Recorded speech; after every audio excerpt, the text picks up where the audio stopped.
of the United States of America, and to the republic for which it stands, one nation, under God, indivisible, with liberty and justice for all.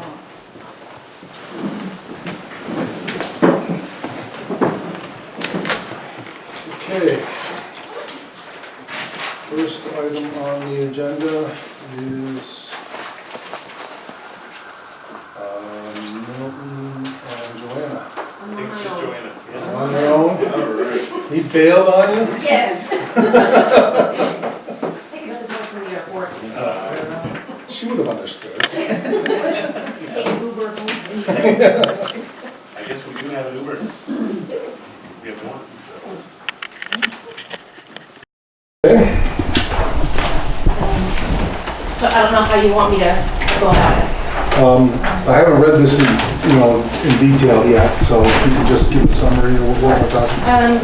There are some pieces to the application that aren't relevant to zoning, which is what Milt looks at. They more for a building inspector to look at, and we don't have one. So we're considering removing those pieces. And we also do not have authority to issue a change of use permit. And we don't require permits for internal renovations, so we don't need to, if somebody's changing from one use to another, we don't require any plans for that. We don't have an inspector to look at them. So, I guess what I'm looking at here on page, it says 2 sentences were deleted. But it doesn't, these aren't the sentences that were deleted. What am I out of order here?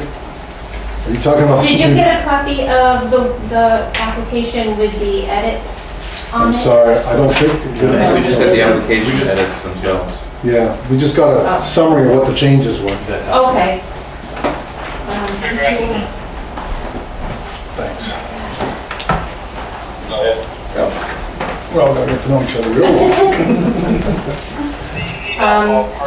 Let's see. So the incomplete applications will not be accepted. It's been interpreted as everything needs to be submitted at one time. But when we get an application, we review it and let the applicant know if something's missing. Okay. So if it's missing, it's not considered denied. We just go for more information. So you're removing the language that says that will not be considered. Because you are considering, you're just gonna let them know what you need. Right. And that's, works better with the applicants. Okay. Yeah. Let's see. And the appeal process, when an application is denied for, let's say, lack of setbacks, Milt lets the applicant know in his denial letter what he needs to do. So instead of sticking that sentence on the application, we do it through a letter. Okay. So, but the doesn't the application, I'm sorry. I'm not very prepared here. Does not issue school. May briefly visit the site. No, that's the second thing. Where is? The first bullet point under page 1, where the application is denied. So we scratched that off. Where the hell was that scratch? Oh, I'm sorry, the first page of the edits. Oh, yeah, okay. Oh. So when the application is denied, the zoning officer informs the applicant of the appeal process. Right, so we took that sentence off saying that there is an appeal process. Because we tell them about it personally when it's denied. Okay. It just, I don't know, we thought it cleaned up the application. I'm sorry to be difficult, but I don't see where it was taken off the application. Right here, subject to an appeal. Oh, okay. Sorry about that, I That's think all I right. had a copy. I understand. But this research is part of the subject to appeal.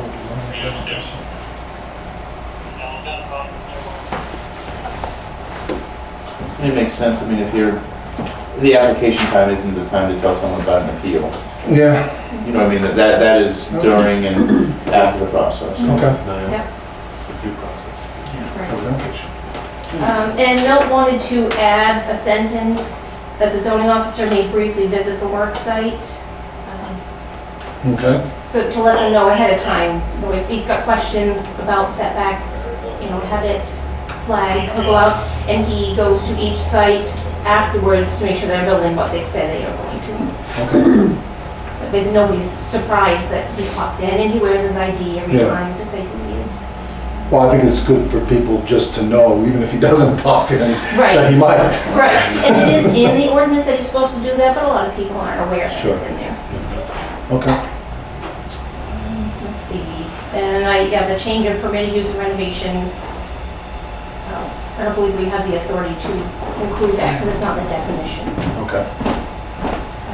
So then, let's see. On the next page, the requested information, it's not really required that they submit.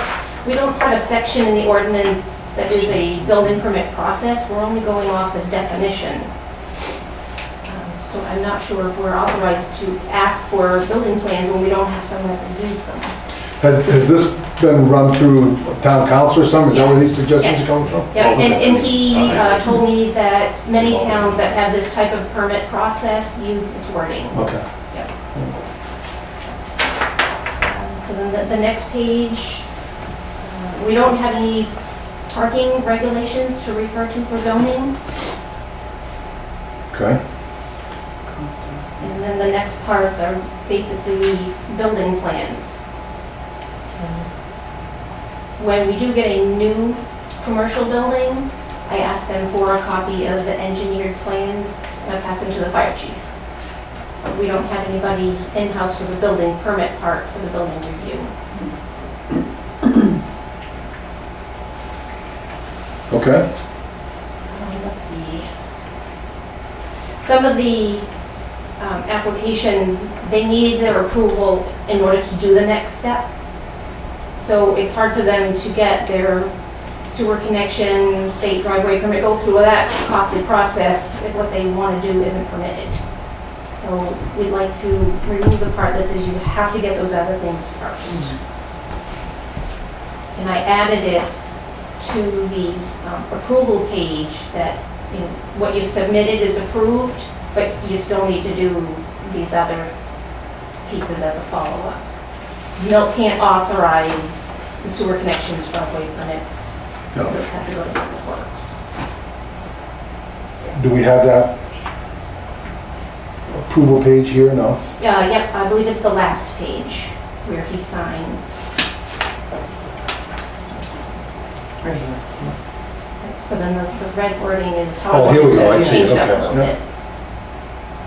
bit. Letting them know that what they're approved conforms with the zoning ordinance, and here's your permit, but you still need to do, you know, if you need a sewer connection, driveway permit, go to those. So in some cases, they don't need those, so you can't have language saying you gotta get this, this, and this. Correct.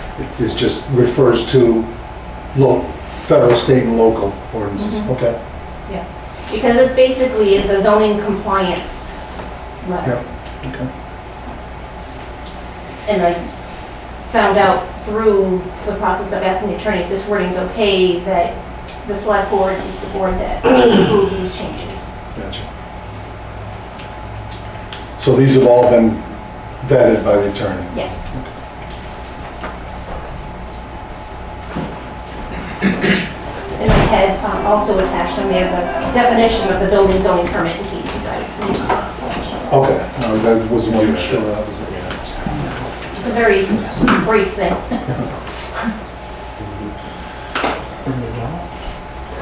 Okay, so what is, is this something we are supposed to be considering this evening, or is that I would like to be able to start implementing it for January, for January? with a nice clean start. According to the attorney, it does not require a public hearing, it's just a vote up the board. Correct. So you can either make a decision now, or you could hold it to the next meeting and take it up under old business. if you want. Yeah, I think we should, my preference is to take it up in the next meeting, because you want to start January 1. That So would that be, gives I us think, a time. good start. It gives time for, well, we can get feedback now, but it gives time for people to think about their feedback too. Mhm. Do you have any other questions on this before I open to public input? I don't know, I mean, it seems like it's just regular housekeeping, that over time, things get updated, and it's nice that someone actually took the time to look through these and, you know, make it current, so I think they're fine. If legal counsel's looked at them, I'm happy. Would any of the public like to comment on this? This, of course, you know, when Joanna says under 91A, this is going to be open to the public. Anybody that comes to your office, you got to inform them or give them a copy of everything Oh, yeah. according to 91A, right? Oh, yes. Thank you. Any other input? What's your pleasure? You wanna, I'm okay with it. You wanna go on it now? You wanna? I'm okay with it. I'm okay with it too. It seems like general housekeeping. I guess I'll entertain a motion then. I'll make a motion to accept the changes to the building permit as presented. Second? All right, any further discussion? Are there any other documents that were included in this that we should name as we're amending? No, just this. All's in favor? Aye. Aye. Aye. Opposed? None. Julie, do you want this back? Thanks, Jim. Thank you, Diane. Thanks, Will, too.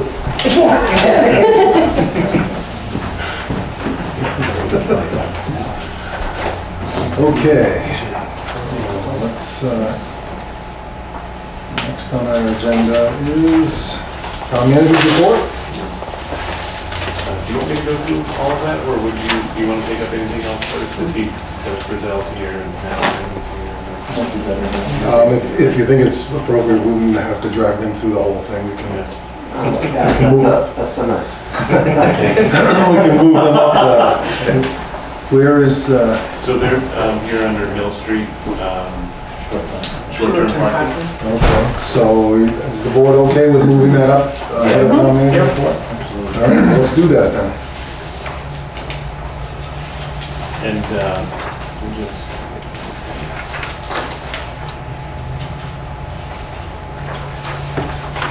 so I'll just introduce the topic, and also Doug into our public works directors here. We have his sketches up here. So really the issues come up where Mill Street had parking. You can see from the picture on our mapping software on left-wheeled curb. It was pointed out that there were no left-wheeled curb spaces ever permitted in our ordinance, and some of the business owners or property owners on Mill Street back in, I think it was 2016, had the select board vote to eliminate parking, all parking on Mill Street.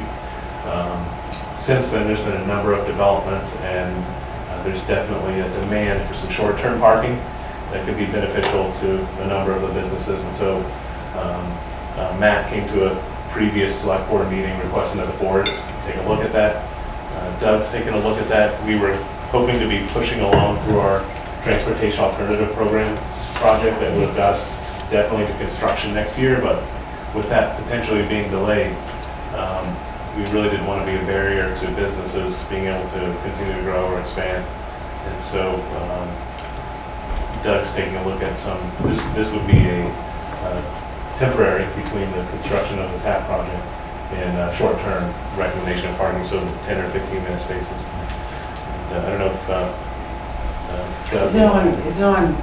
Doug, is it on your side of the building that you're asking Looks for? like it's on the Or brewery is it on side. brewery? I think beyond the brewery. I apologize for my exhibit, I didn't mark a lot of things on there, but that's a You shilling. didn't use Access GIS for that, did you? I told him, Unfortunately, the aerial didn't capture current conditions, so I had to, yeah, you see, Google hasn't been here for a while, but the Schilling building is on the right, shown in the black edge, and then Doug's building is on the left there. So this will be right curb, if you want to call it parking, not left. So on the aerial imagery there, where would those spots be? Because they look out of proportion with the two buildings.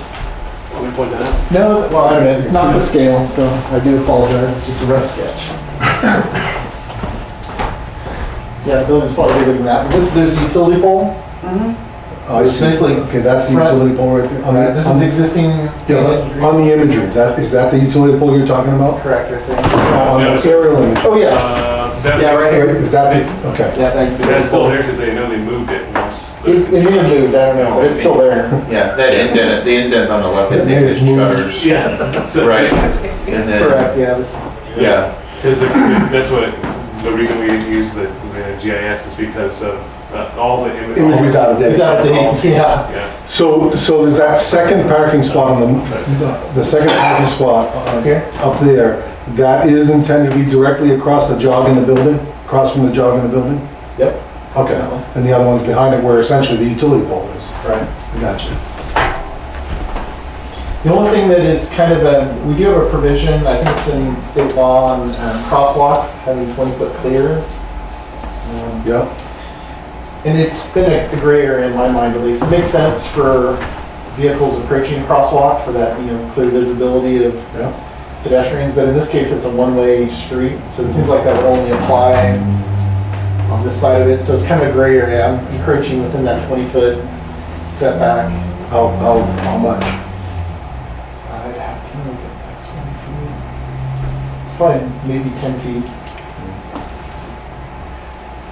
And then it looks like the intent of that law really is to protect visibility. Sure, no, I understand. So with the one-way here. Chief, do you have a take on this at all? He's the engineer, and I agree with his perspective. The 20-foot rule is generally so the vehicle doesn't obscure the crossing. I would hope that in the future, because this is temporary, the redesign is going to allow that 20-foot, but I don't particularly see how that would be a safety issue with people approaching. It's one way. Yeah, I understand it. And do you happen to know if that 20-foot is supposed to apply to one-way streets as well? I don't No. know that. It And just do you have, I know, Yeah, it's just I know we don't have town council here, and we don't want to call them every time we need something, but does it expose, having less than 20 feet expose the town at all I'm not. to I don't liability? know. I think you'd have to dig back into the intent of the actual passage of the law, the 20-foot law, where this is clearly, I would say, because the direction of travel shouldn't obscure individuals trying to cross that crosswalk. Yeah, it shouldn't there because the crosswalk is before the car. That's right? right. Okay. I'm sure there's precedent in other locations that could support his analysis. It does require 2 foot of widening of the existing pavement to accomplish those stalls. do we have to get easements or anything like that, or are we within? I'm not totally sure. I think the right of way through there can accommodate that, but it would have to be double checked. Okay. So on that first parking space, that's right over the roof, or right under the roof of the Schilling's building, Both of them correct? are, yeah. Both of them. Yeah. So I And I know know, there's this issue of snow coming off and you I think they barricade that area potentially. I think, particularly for pedestrian concerns. So again, so it's could they yet- not use it in the winter then? Is that what we're thinking, or? It could be restricted possibly for that. Has the owners of Shillings, Yeah. are they, They're aware of it, and the comment was basically, I'm not against that. So, yeah. The other option, if we wanted to, is we could look at possibly narrowing the pedestrian walkway through there is about 7 feet wide. We could narrow the pedestrian side a little bit to bring these stalls out. But I wasn't trying to compromise our pedestrian facilities in my recommendation. So we're looking at 15-minute parking with each spot? That's my understanding from what Andrew was mentioning. 24 hours? Just 15-minute parking? Because the problem is, Well, you have no, 15-minute no, parking no, at 5 o'clock, it's going to be all-night parking. Right? Yeah, there's- I think overnight parking is not at all, right? It's restricted Well, during the winter. this time of year. Right. Well, is it this time of year yet? Yeah. Mhm. But in the summer, you're going to have night parking there. I mean, and I'm not opposed, I talked about this at the earlier meeting when we eliminated parking on Mill Street, it was a different board at the time, but I think that Mill Street, because of its one-way and its width, really, I don't see a prohibition of parking there as beneficial to the town's interests. I'm trying to remember why it was changed to one way. There was some, oh no, we've had I mean, one-way, yeah, we've eliminated Changed parking. to eliminate parking. Well, I mean, really, it was highlighted that at the time we had a left wheel to curb parking. There wasn't any provision for that in the ordinance, but also I think that there was some issues with delivery trucks at the time. I think that, there's always going to probably be some kind of issue with delivery trucks. I get texts and emails and phone calls on all hours about deliveries. But the widths, the federal highway, only recommends all the way down to a road this small and slow, 11 foot wide for travel lane. So, our most constricted point at 12, which is really, that's what we have all the way down Saranac and Music Street is 12 for each lane. So I think there's room there. And the sidewalk area is actually wider than federal highway requires. Federal highways is, 5. 4 foot. Why is that? Why was that made 7 feet? And that really, I think, is where. Nobody uses it anyways. Nobody does, everybody walks on the other side of the road. I don't remember if that ran along right where we already had parking. There was a line. There was a line There was already already a there. line already there. Yeah, there was a line already there. Just an arbitrary line though. Yeah, it was. Isn't it? And then they put up the planters there, that was the line that they used. I think they just filled it in green because it was already. Maybe if the planters were 2 foot wide and then a 5 foot walkway. I don't know that much went into it. I saw the guys doing it, I think they were just down there getting a green line down. I think that's what they seemed like they were doing. So. Eyeball. Yeah, pretty much, yeah, I mean, I don't think they were being super careful. And we talk about this as temporary, but depending on what happens with the TAP project, you're talking about a couple of years. It's not really temporary. I think we should be thinking about that when we make a decision on this, not that we're getting through a winter or something like that. Well, we probably want to look at it as a permanent possibility during the design process. Yeah, that's part of the design process. Right. I'm worried about the design process being 2 years away. Right, exactly. Oh, no, so the design, we're in the. Or the construction process, Yeah, I should so say. right now we're in final engineering phase for this road. And there is proposed short-term parking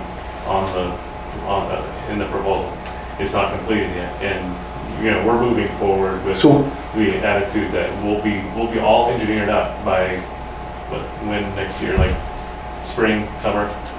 Well, engineering will be done all through the winter. here, All through the so- winter, yeah. And we'll actually have a bid package ready to go and be ready for construction. There's a likely, it's not guaranteed, but a lot of projects don't move forward. We saw it with our own town, I think. Yeah, so money might be available. I understand that, but now you brought something else up that I suppose I should have thought of. Mhm. So the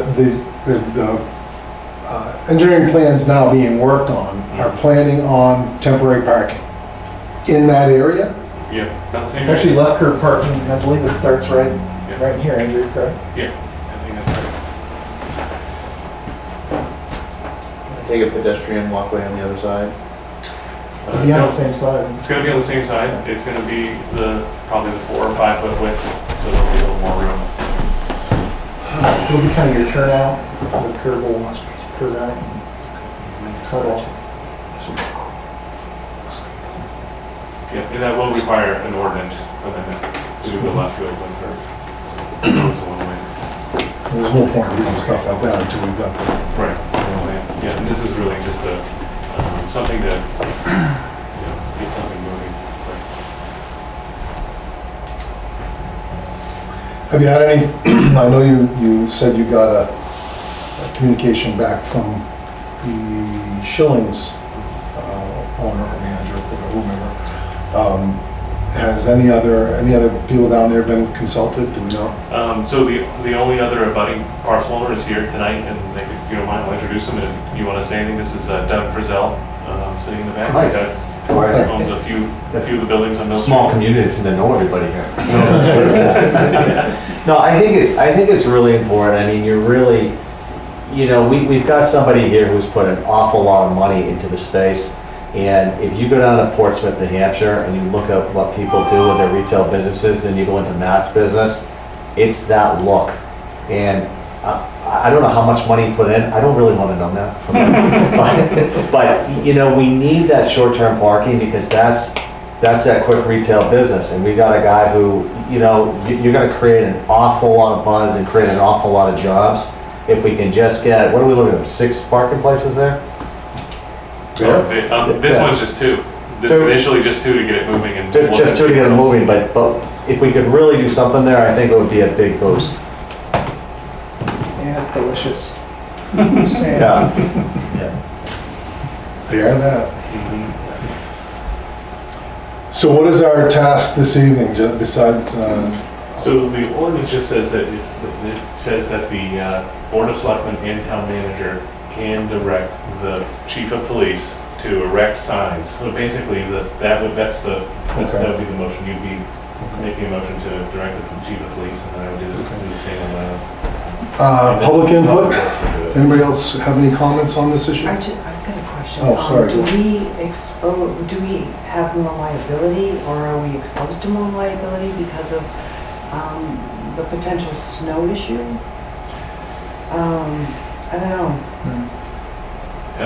It depends. If we have an ordinance for snow, you're not supposed to deposit snow within the right of way anyways, and whether it's coming from a roof or a driveway, so that might be something that.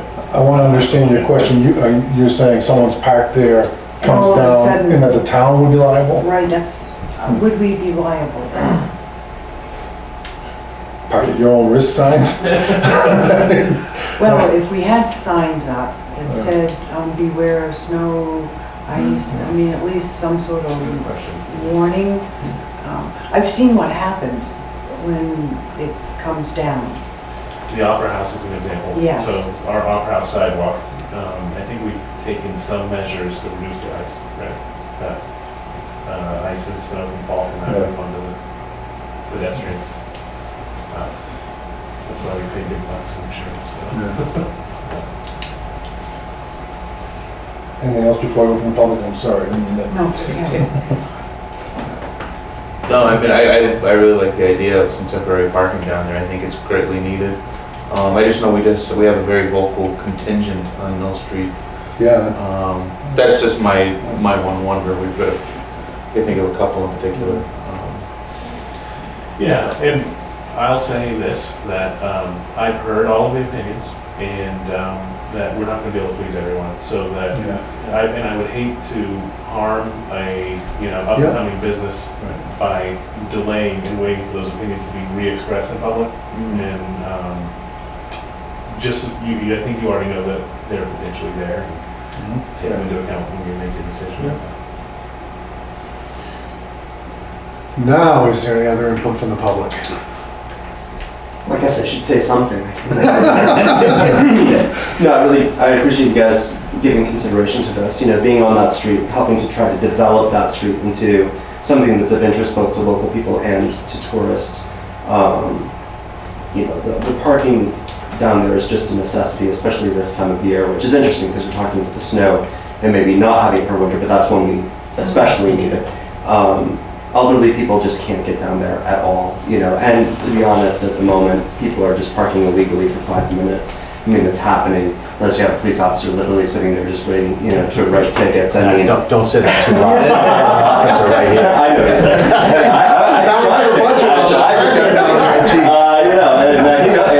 I know that it's an issue. All I'm saying is that when elderly people are trying to get down there, they can't. I mean, I felt coming down the hill the other morning just to open up the shop because it was still slicked out, So, I mean, it's a real deterrent for a lot of people to even get down onto that street.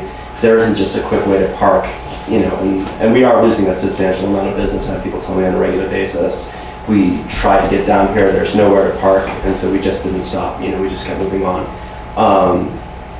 As far as the dynamic down there, I feel like frequently you have to take a moment to just kind of stand up and say, you tend to be nice because you want to get along with the town, you want to be respectful, and so you end up losing. Because people who don't want to be nice just continue to spew vitriol about things that aren't even true. I mean, if you spend time on the street, a lot of what's said is happening down there as a dynamic isn't even really true on a regular basis. It's a pretty clear street. 98% of the time, there's almost nothing really that goes on down there to inhibit traffic flow. That's been my experience being down there for for quite some time now, for well over a year. I haven't really experienced that, save one time for about 5 minutes when Cheddar's was getting a delivery, and those guys worked their tails off to clear it as quickly as they possibly could. I mean, they really worked hard to do that. So yeah, I mean, I feel like without any parking down there, it's really putting a damper on the economic development of that area, which I think is important. And I actually think it does a larger detriment to our local populace and less to the tourists. I mean, it's really my local people who are having a hard time, who want to get down there but can't. And especially in the early morning hours when people are just wanting to grab something on their way to work, it's pretty incumbent upon them to ask them to park, up by the banks or whatever, walk all the way down the hill, get their stop, walk all the way back up, get in their car and go, as opposed to just being able to pop out. And that's really all we're looking for. We're looking for a short-term parking, just parking that allows people to get out, come inside, get what they want and go. And, I've explained to people it's very unlikely that we'll have parking down there that allows them to park, come in, sit, shoot the breeze for an hour. If you want to do that, you're probably going to have to find a spot someplace else in a parking lot because it just doesn't seem feasible. But I think that's really what we're looking for. That's really what we are arguing for. My guesstimate is I'm losing probably 30% of my business because there's not any way for people to stop, and grab their stuff. So. Well, that is a significant issue, obviously. I certainly recognize that. And I know, I don't feel like you're blowing smoke because I'm one of those people who have gone through and said, I'm not stopping and gone through. So I understand where you're coming from. Well, and to be quite fair too, not to interrupt you, Frank, sorry, but I don't have access to the front of the building legally. And so this is an issue that I'm running into. And I don't blame the police force, they're just, they're doing their job, so I'm not throwing blame back there. But I have to make deliveries, which requires me to somehow gain access to the front of the building to unload. I have to remove garbage from the space, which requires me to pull up and load garbage into the back of my truck and move. And every time I'm doing that, essentially on a daily basis, officially I'm breaking the law to do that just to get access to the front of the space. So, I mean, if there's going to be a legitimate space there needs to be some way to legally access the front of the space. I don't need an hour to do that typically, 15, 20 minutes or something like that. Usually it gives me the time that I need to unload and load something and move on. But otherwise, I'm not the kind of person who likes to be at odds with local law enforcement. I like to be on the same side. And right now, I can't even access that space. So, it's a damper on the economic development of the area. It also basically renders this space moot, in my opinion, because how am I supposed to operate the business if I can't even get in and out of it, with a vehicle?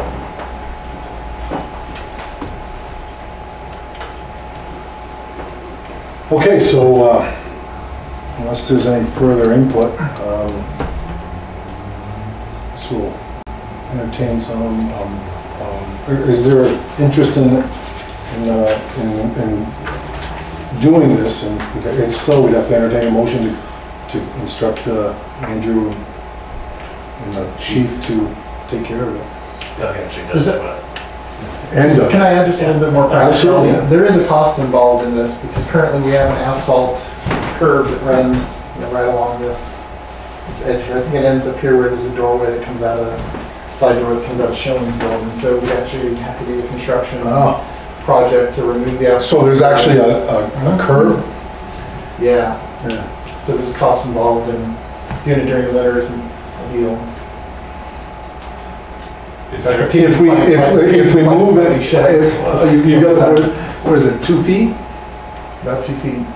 That's to accommodate a 12-foot travel lane and your typical 8-foot. What if we made that a 5-foot walkway and moved it over 2 feet? You still have that curb issue? No, but we'd have to do restriping, which we can't again do at this time of the year. A little bit easier than paving and, It is easy, it's easier to handle the painting. yeah. So, What are we talking about? We talking about $1 or $1 million? for the striping you're I talking? like the shift idea. Yeah. Yeah, shifting over. Yeah, just, everybody's gonna walk in the street anyways. Yeah. Or to the concrete side. So if you want to do the restriping, we can definitely accomplish that. No, I understand, I'm serious. I mean, I don't want, we don't want to spend a bunch of money for this if we don't have to. I don't know, I have no idea what we're talking about. Well, wouldn't you be doing it when you had to have engineering done in the next project? It's too late. Well, that would be No. when we- But I That would be mean, part of the engineering If you plan. did it right now and use it as a temporary thing on it, from the point of what it would be, it gives them the opportunity of doing it. And your engineering coming around, and when they do it, it's gonna be taken care of anyway, within the expense of it. As Right, long but as if- you have a hearing on the engineering and make. Well, but if we have to do it now, before the engineering plans. You're not gonna be then- able to do it in the winter time. Well, Right? You just got done telling us we can, so. Well, I'm not sure on the striping. We Yeah. have the striping. They're really expensive. I'm not sure if the painting can be done during the winter. The other thing too, when it's snow covered, can't see the striping anyways. Yeah, but hold on, so if you can't do the striping, I thought you said you can't get rid of the curb. So we can't do this, what are we doing here? Well, all right, in the winter, for example, that sidewalk, which is private, is pretty much used as pedestrian way. That's not the sidewalk, what you're looking at on the left-hand side. That's just the striping. Yeah, So I don't expect that the property owner would have any problem with directing pedestrian traffic over the concrete sidewalk that's out No. there. No, I think it'd be great, yeah. So saying we don't use the striping areas or pedestrian area for right now, it's temporary. but don't we still have the striping issue? Can it be burnt off? I mean, I need to go back and talk to my crew. I really don't, they don't do striping during the winter, so. I mean, the striping is basically would need to be just removed for that area, Right. so that pedestrians are naturally, directed up onto the. To the sidewalk. Yeah, and I think that either through some kind of like a, grind, some kind of a abrasive Could be ground, process. could be We could basically get it ground off. like. Can't you do it with signs, on a temporary basis, put the signs up that says it? Signs are regulated by the MUTCD, so I don't know what we can do. You got signs that are down and back now, they're giving, I don't know who they're giving them to, but you got signs down there giving them to landlords and everything else down there on a free basis. Well, you gotta go look. Those are, I think I know which sign you're talking about, the ones for parking reservations. Yeah, Right. those are on private property, and the private property owner installed those. I believe, the Miller's Cafe. I don't wanna drag this out, I mean, every day this goes by, it costs money. I don't wanna drag that out, but can we get answers to these questions and make a decision on it, table this for the next meeting? If you want to, Because it's sounding to me like you're asking us to make a decision with something we can't do. we can do it. We'll do it. We'll find a way. Yeah. It can be done with painting. Well, If we can do grinding. I appreciate that can-do attitude, but I heard we can't do it, I can't do it. Can we wait 2 weeks and make a decision when you tell me how we I can do it? think what Doug's talking about is we can't do the striping. Like, if we had to Right. restripe and reduce, we can't do that. But if we just are removing striping for a certain portion of it, that's possible. And just directing the pedestrians to go up onto the sidewalk that's on private property, we can do that. But we can't. So then you don't have the curb issue. That's correct. Yeah, because then we're shifting the whole thing over. It gives us an extra 5 feet at the beginning, and then by the last spot, 7. And that's about the point where the pedestrians can be redirected back out onto the striping. So we can make it work. So getting to the liability issue for Doug though, now the pedestrian is on private property, something happens. I pay a fortune in insurance. So I'm already covered. Well, the nature of that is you want pedestrians there anyways, you want them going to your businesses. Okay, Yeah. all right. Chief? 2 questions. Are you gonna be able to put the signage in the ground? It's starting to freeze. You guys gonna be able to pound in the delineators and get the signage in there? And the second question is, you can't paint. So how are we gonna be able to determine where the spots are? We could, all intents and purposes, somebody could try jamming 4 cars in the 2 lot area. We had a similar issue on Cottage Street because it wasn't properly marked and signed. So is that something that you'll be able to do when this is approved? The painting challenge. Well, if you don't paint, couldn't you put signs and say parking only between signs, and then between that, put 15-minute parking signs? I just need something that's Yeah, that's enforceable. what I'm just That's all, asking you the know. question, is that a reasonable? That's a good solution? idea. As long as we get the signs in the ground. We certainly don't want sign pollution down there, but It already looks like a third world country with wires all over the place. true. Oh, no, over there. We don't want Are you to. on that? And one other thing that Matt talked about, the ordinance does allow for deliveries. We can allow people to park in a zone that's regulated no parking on a limited basis for deliveries that occurs on Mill Street all the time. Of course, there are individuals that don't understand that and they send the town manager pictures, but it is permitted. So you're not a scofflaw. They do it on Pleasant Street frequently. There are other places on Main Street where it is permitted by ordinance. Okay. Well, what's the board's pleasure? Entertain a motion of some sort, if you can think of one. I'll make a motion that the board direct the installation of 2 15-minute parking spots on Mill Street. Do we need to be specific as to where, or just let, First, we need to Doug. second the motion. oh, second. Okay, discussion? Giving Doug permission to do what he. Yeah, I mean, as presented, it's, Yeah.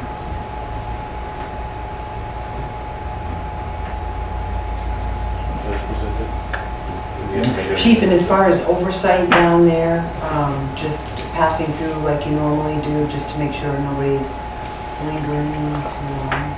That's correct.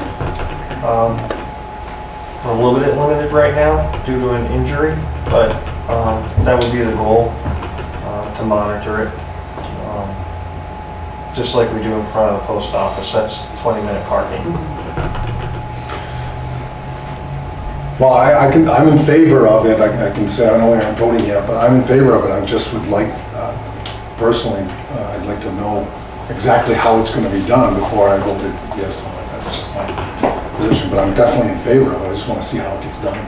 We'll figure out that. That's what we're here I'm for. sure you will. Yeah. Any other discussion? All those in favor? Aye. aye. All those opposed? Aye. It's 2-1. I am in favor of it. That's fine, I understand where you're coming from.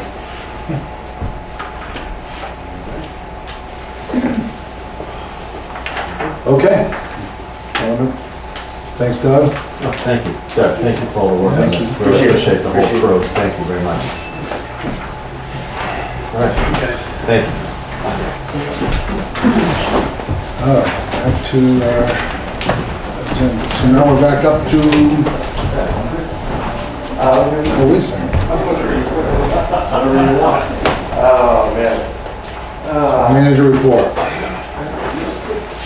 So it's in the bullet point list, and I'll just go over that, the thing here, what's going on in the different departments. This isn't all departments, I'll have some more departments, maybe we want to do them all like.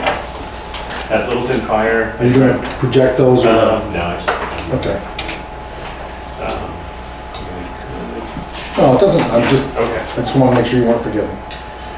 So at Littleton Fire and Rescue, we're finalizing the fire-based EMS billing system.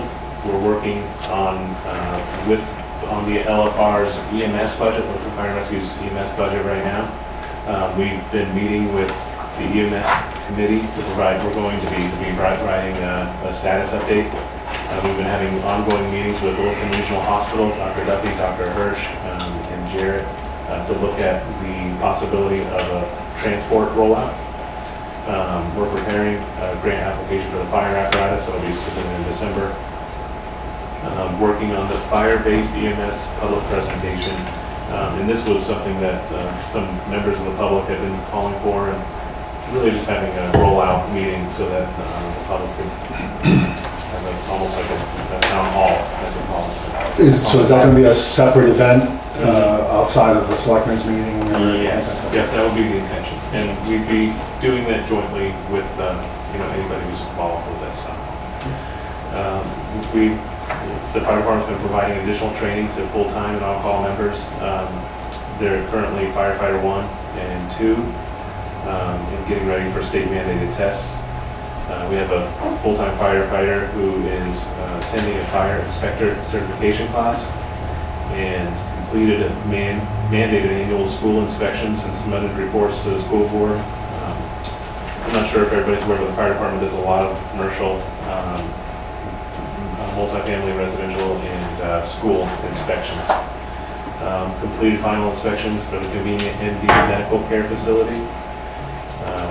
Working with building owners and contractors on fire code related items and building issues. Also, as part of the public safety, this one applies to police, fire, and public works are all working the final details of the Christmas parade. That parade is actually next year going to become a Parks and Rec. It's going to come out from underneath the chamber. It'll be part of the Parks and Rec department. We have a community volunteer who really handles a lot of it, but it'll come under our insurance and planning.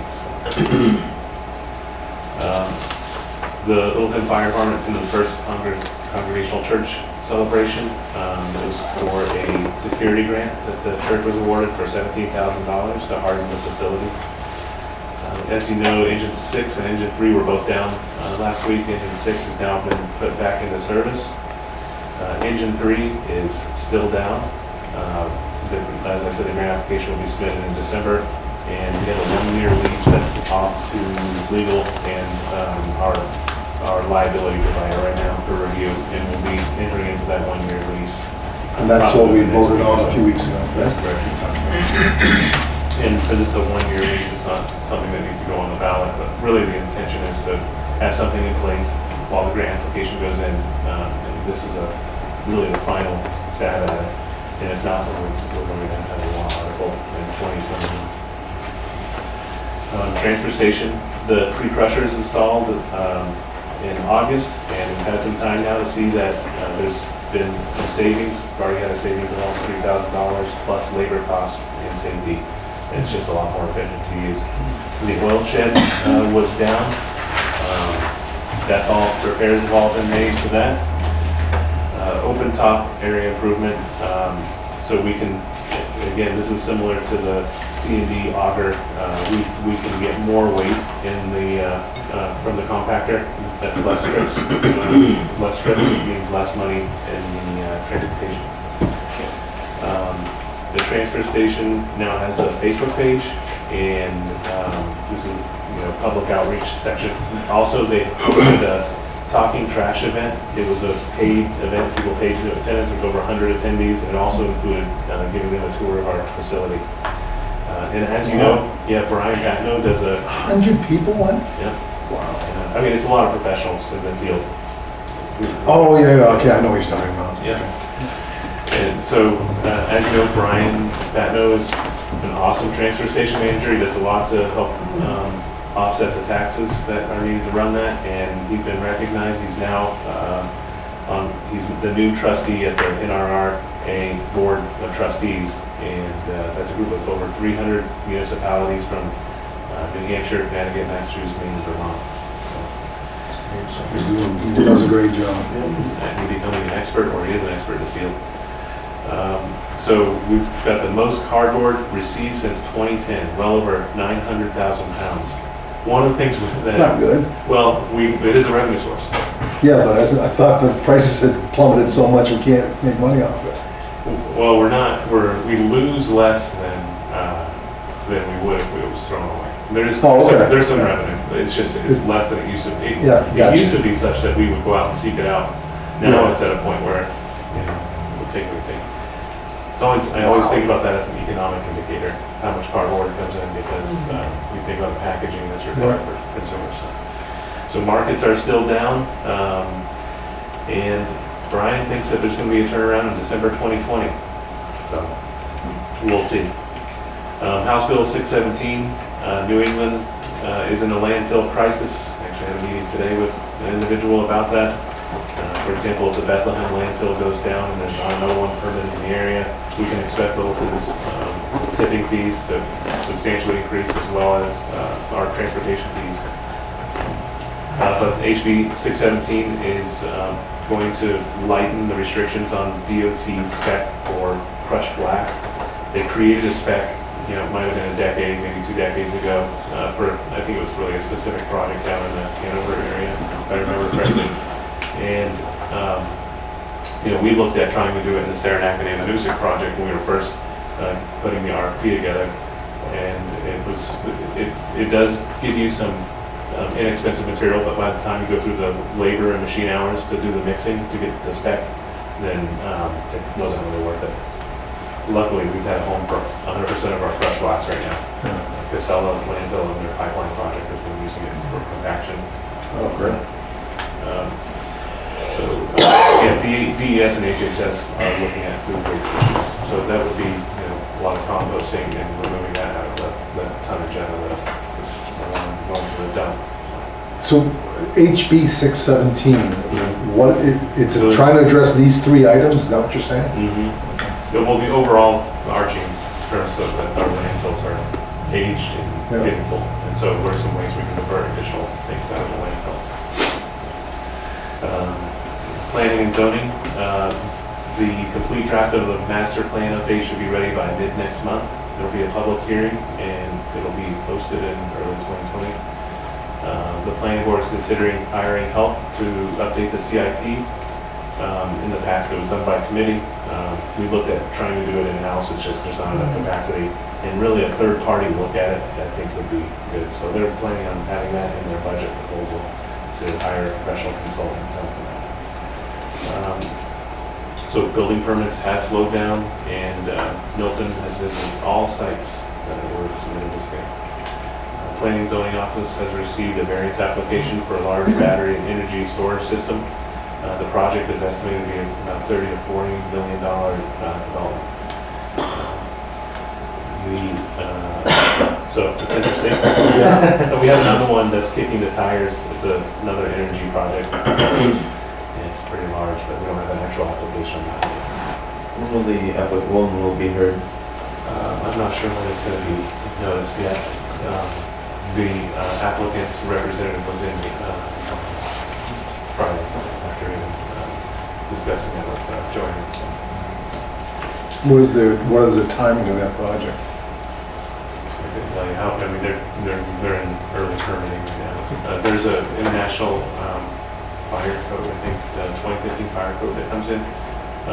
The interesting thing is we were under I think it's 2009, it's either life safety or fire code, and it didn't address this type of facility. And so the new one that just came out does, and I think that's what we're underneath now. So, there's obviously some safety concerns that you want to make sure it's mitigated for the project. Health Officer Littleton Selectboard and Deputy Health Officer Joanne Ray attended a Healthy Homes Conference and New Hampshire Health Officers Fall Workshop. Information for the public was brought back and is available at the lobby of the town office. And I couldn't give you the details of that, just haven't read it. So. Chris is here from Parks and Rec. I'll just read through it if you got any questions. Go for it. Yeah. So basketball is off to a great start. 35% of Lakeway students are enrolled in basketball. That's More than impressive. that. More than 35. Yeah. So great program. How many teams is here? So we go K through 6. In kindergarten, first and second grade, I have over 50 kids in those alone. Wow. And then all the rest of them have 15 plus 5, 6 boys. There's 27 boys in 5th and 6th grade boys right now for in-house. And I have lessons for travel, but the first month and a half of it is really big. It's where everyone comes. So Yeah, great. good start. Yeah. Family game night. It was a success, small numbers, but we had a great time. We had families that we hadn't seen before, so we're starting to engage new members of the community. That cost $2 a person or a family for $5, and so you had families come out, pay a couple bucks, and we spent 2 hours having fun, eating snacks, kicked some second grade butt at Monopoly, just smoked them. It was fun, so we're trying to engage those families that we haven't yet reached. You're supposed to let them win. I did that at the end of it. Okay. Where do you have this? The school. It is at the Yeah, school. we did it at Lakeway. Playground project is going well. If We have a verbal commitment from the hospital. Yes, I actually have a letter of intent, and that's another part of the agenda for that, so I don't know if we want to wait on that. I can fill you guys in. Okay. Yep, They're almost there. we're almost there. New partnerships with area business for sponsorship in 2019. In 2020, expecting to go again. I know that Chris has been really active in reaching out to the business community to get sponsorships. He's even started, I think that's a new program, the banner program, right? They had done it, but we expanded it quite a bit over the last 2 years. And so, you've seen ball fields in other places where you have, or tennis courts with banners up of local businesses, and he's been really aggressive in pursuing that as a revenue opportunity. And then, all right, let's see, you're joined by 99 Restaurant for an Easter Bunny Breakfast at Lakeway. That's another fundraiser for the department. In the past, the Easter egg hunt has always been a free event and will now be turned into a community fundraiser. Is it mandatory payment to participate? So the breakfast is going to be a fundraiser, but the games are still going to be free. So it's still a community event, and if you want to come and have breakfast, that's our fundraiser. And 99 is going to be helping us with that in 2020. So we still provide our same program that we always have. We're just adding the fundraiser to it. So you don't have to come, but just more. There's been a lot of repairs, or some repairs have been needed on tractor, sander, and Public Works has been doing a great job of helping out make those repairs. Our tractor-mounted sander for the walkways is going to be unfixable, so that's something I think that we've already taken a look at, and we're going to. And it had already been fixed before Doug and I both got here, and the guys remembered fixing it, and they're like, "Yeah, it's over." It's yeah. Good job. Mounted sander for the walkways. Yeah, so That new machine we bought for the sidewalks, wasn't that? that's This for all is for the parks. This is for internally. Oh, gotcha, okay, sorry. So right now, the one you're talking about, the Prenoth, it covers 19 miles of, is it 19 miles of sidewalk or linear feet with sidewalk on both sides? I think it's miles of sidewalk. Yeah, so Counting both 19 sides. linear miles of sidewalk, and that's expanding. I mean, we added to it, and I haven't added that to the number for Sarah. Oh, for Sarah, yeah, it might be at 20 now. Yeah, we're probably close to 20. It'll be even more after we're done with the TAP project. So in finance, we've been working away at the proposed budget and reviewing and preparing the default budget. As you know, it seems like there's always changes in that as we move through, and we're going to have some more, I think, coming up tomorrow. We've been working on calculating warrant articles, CBAs, financing items, and bonds and leases. And Karen will actually is going to present some information tonight about Doug's vehicle replacement. Karen's been working on preparing warrant articles and working with the DRA on that and attorneys. And of course, assisting each one of the department heads and on their budgets. Karen's been really busy lately. As you know, we separated out the human resources and put that into a separate position. And there's from the private sector to municipal, there's differences. And so Karen's been doing human resources training with our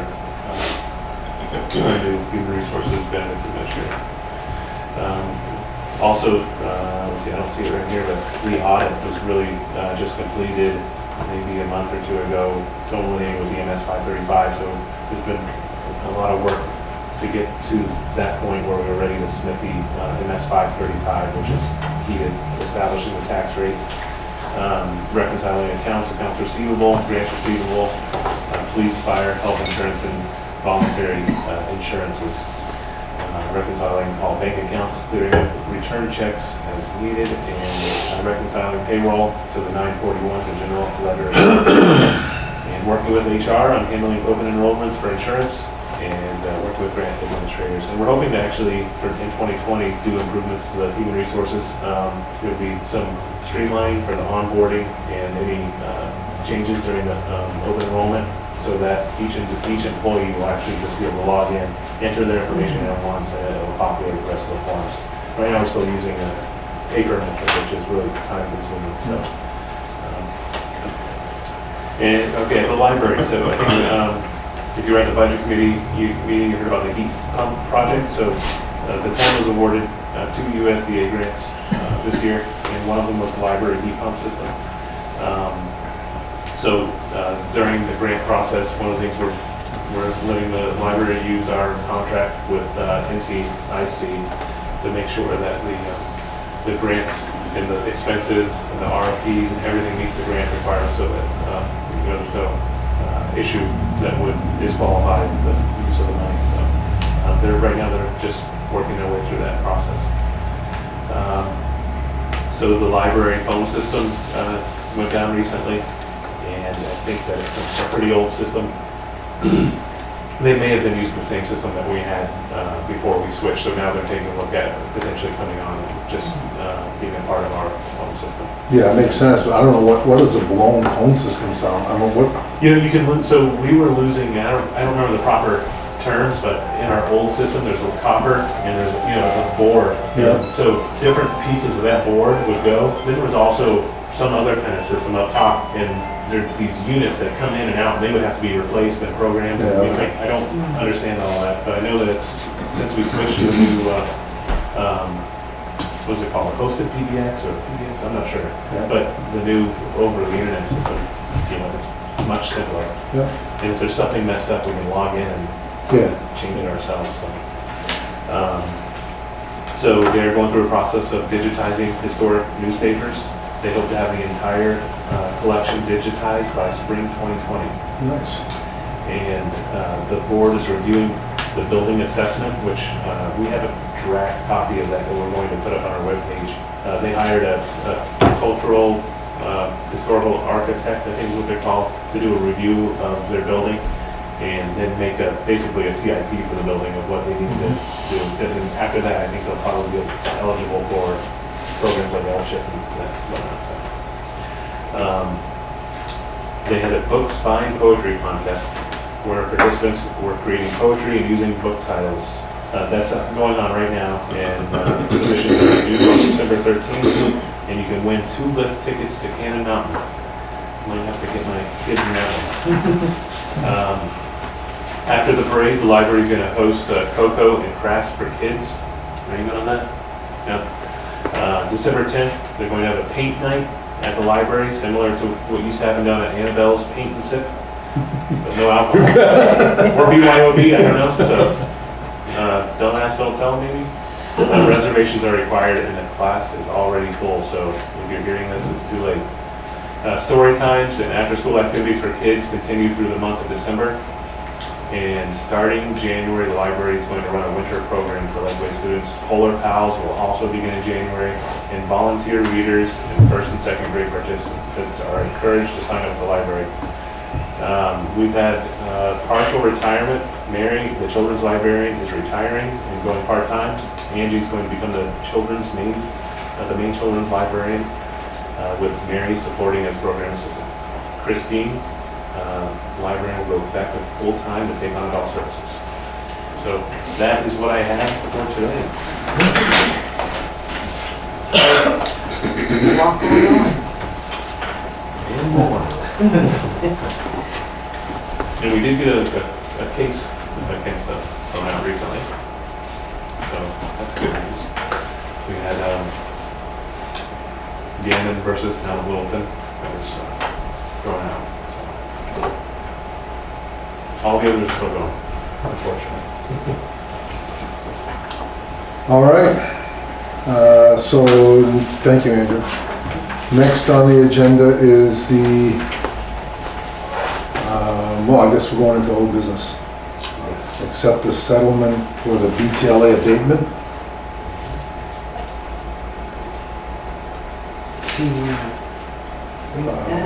Yeah, what do we have to, Yeah, so this abatement request settlement was reviewed by our assessing contractor, KRT, and recommended for acceptance. So on page 3 of your board packet is the recommendation. The assessed value is $390,300, and an independent appraised value has determined the value to be $359,800. So what the recommendation is to consider accepting the appraised value of $359,800. If you don't, we will be headed to a BTLA case, and the independent appraisal supports the position of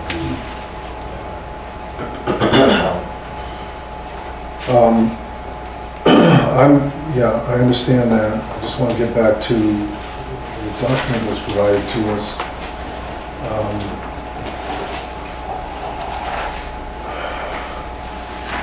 So, this document is from the assessor, right? George. That's correct.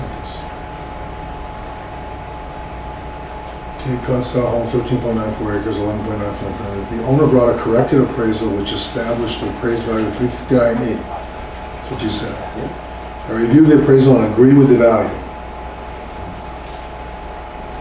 What I don't understand, again, he's not here to answer the question, but, so he placed a value on it. They brought him an appraisal, and he agrees with that appraisal. Well, what was wrong with his?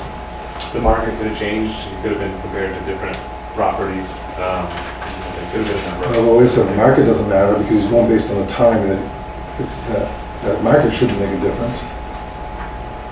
He says a corrected appraisal. Yeah, or there could have been errors on the card, I don't know, I can't answer that. Okay. I don't think we want to go to BTLA over something like, over this amount, I understand that. It just begged the question, what? Yeah, how does that change? Yeah. I'd need an assessor, Yeah. the CHNA to answer that. But I could always get you that, you could follow it up at a later meeting. Yeah, we can follow it up, but I mean, ultimately, the answer to that, I don't think matters on this issue, it matters on, How it works. well, not just how it works, on who's doing our assessing. I don't know, I would say that it's probably a lot more complicated than we think it usually is. To say the 390 versus Yeah, 359. right, 59, I understand. So at this point, we have to entertain a motion. Do we have to Do we do- open as Board of Assessors, or is Yeah, that? we do this as a Board of Assessors, right? Like parliamentary procedure, do they need to? You can do it under the Board of Selectmen too. Is the Board of Assessors on our agenda? Yes. Well, Yeah, I guess we ought to wait until the Board of Assessors is dealing with that, shouldn't we? yeah. They can, what?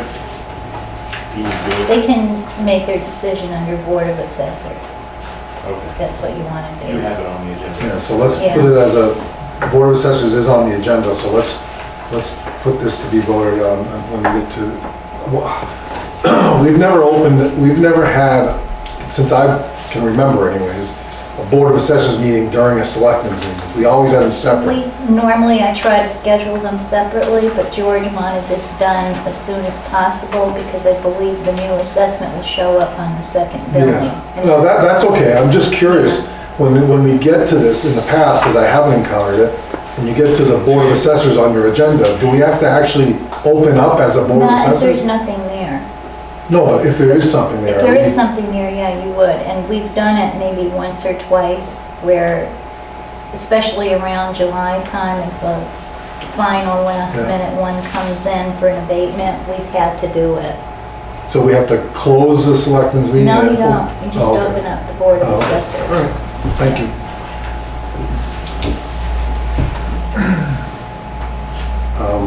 What was I on? Yeah, go next. Yeah, so we'll take that, we'll deal with that as a Board of Assessors, guys. All right, so DPW equipment replacement plan. Can we just skip this one? Doug, I did get a chance to give you that. One for each one of the selectmen. And Andrew already has one, so just pass that to them. Sorry, this is so small. It's part of having a stretched out document. This is just for visual stimuli, something Yeah. that shows you, so. So what I've given you is just some financial figures that I've started working on, trying to run through some different scenarios so that you would have different ways of financing this. Your copy of that? So the first one is option one.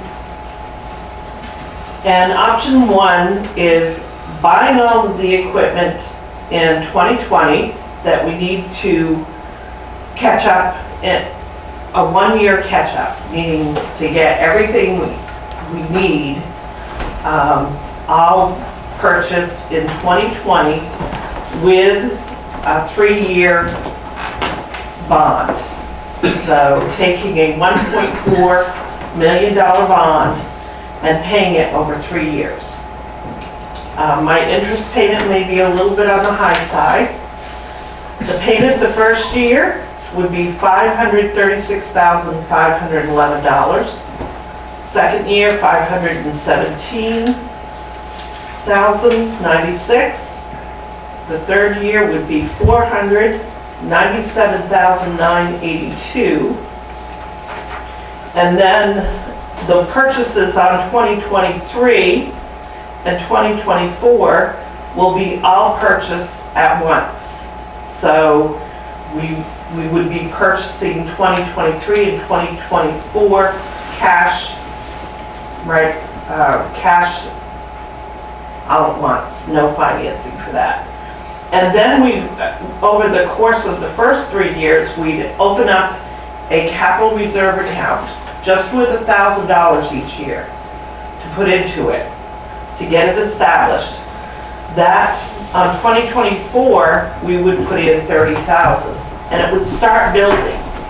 So we try to level out our purchases and putting money away so that we're kind of stable as far as being around. After 2025, we would be around $350,000 a year. That's being very aggressive. I've also shown on here a capital reserve running balance and noted where we would withdraw from that to put back in toward the purchase of a large purchase of equipment again. That was your aggressive part.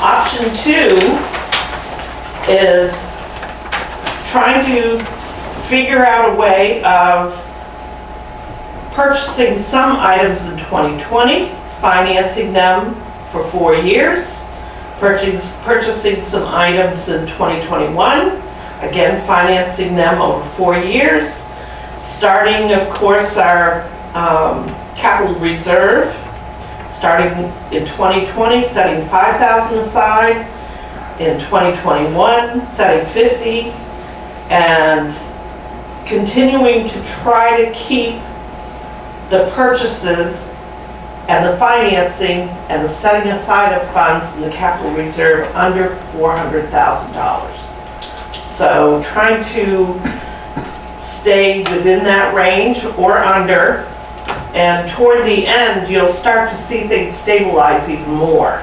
So we're starting 2027, we're looking at around $325,000 a year for most of the purchases and putting money away.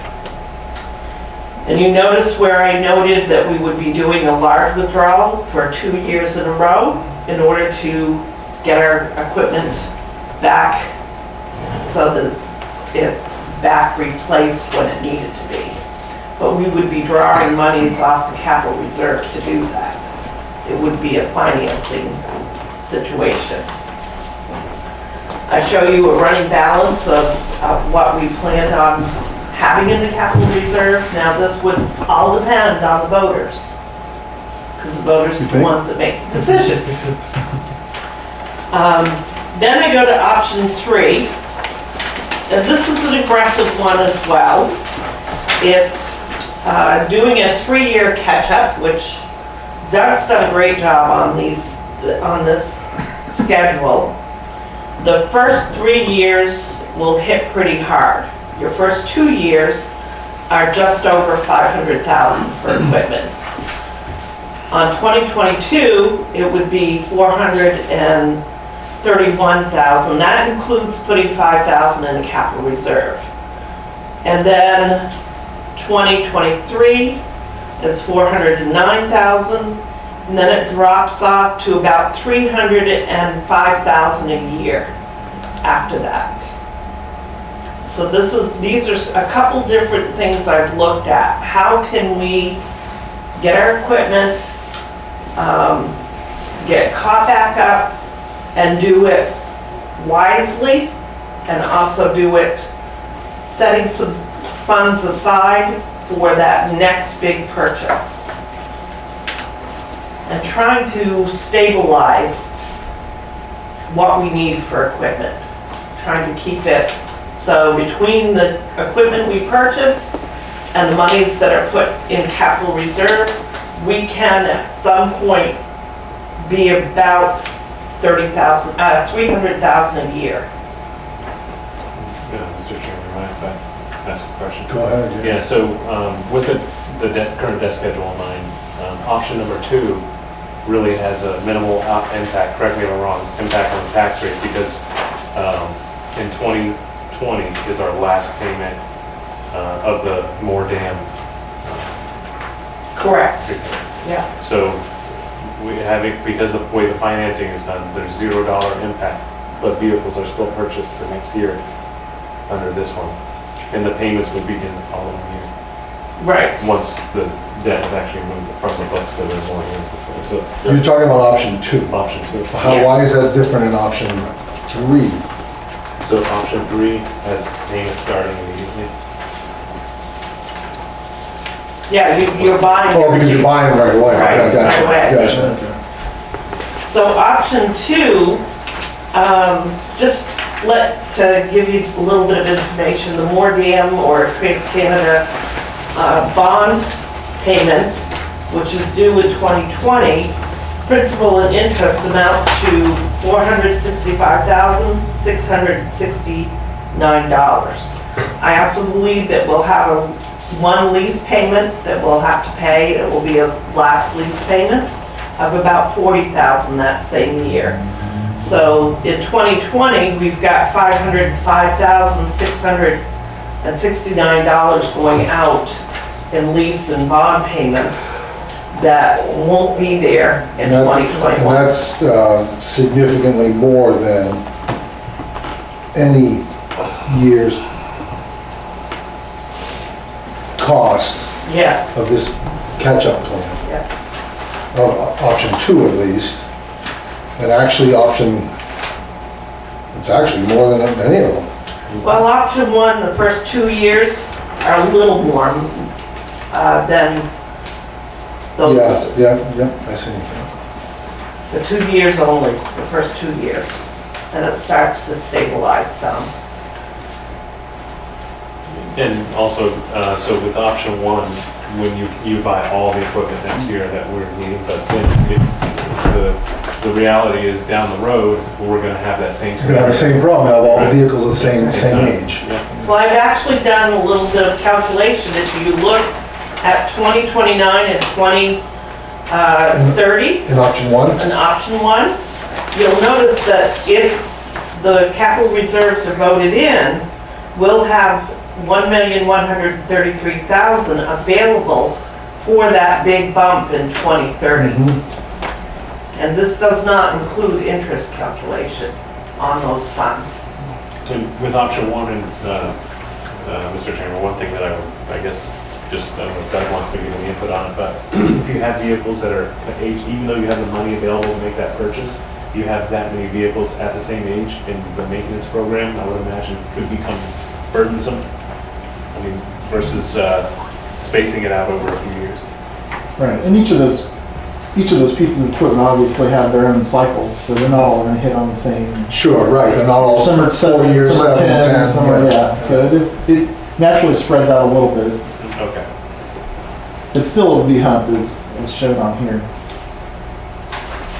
And why I'm presenting this to you is to try to get an idea of what direction possibly the board, selectmen will want us to go when we... You're putting it too muddy. I want him to make a motion to accept it and give us clear.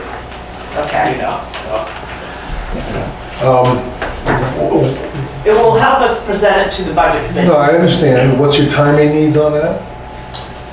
As far as a motion to, Yeah, I mean, I'm sitting here, I'd like to digest this a little Yes. bit, and at least I don't wanna have to do it tonight. Yeah. Maybe, I think for our next meeting, I think it's reasonable for us to have a discussion about that and try to do it, but I'm uncomfortable making a choice of one of these threes, or maybe if I digest it, I'll say, hey, how about a different choice? That might make more sense. Is that gonna meet our timing needs? I know we got a crunch. Yeah, so I think December 9th is our next meeting. Is our work session. Our work session. To go over all the possible warrant articles versus a regular board meeting, Yeah. because And we then, are getting close. Would we have a December 10th budget committee meeting?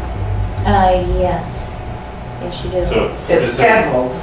That will work. Hold on a second, December 9th, you said is our work session? I've got a regularly scheduled selectmen's I meeting. know, we have- changed it to accommodate all the warrant articles that are coming forward now. But it's gonna be the same night? Same night, but time? at the Okay, town all right. office, so that we have the access to Okay. what comes in. This is great information. I mean, look, we know we've got this time bomb, and we have to find a reasonable way to catch up and get on track with this equipment that's been neglected for a lot of years. We know that. I would just like some time to chew on it and digest it and think about maybe other. I suspect you've got the most plausible one here. You've been dealing with it for a long time, but I still would like to think about that. Yeah. And we, I think maybe Chad had asked about the other departments, so the other departments have been submitting their vehicle replacement plans in the same format, and so we'll be having that to a future meeting. The goal is to have all of them reviewed annually by the board. There'll be changes, obviously, based on what actually happens. Yeah. And then have the board annually accept the vehicle replacement plan. And then we would, but maybe that'd be in August or September. Well, that makes all the sense in the world to me. I mean, that's how we should be budgeting.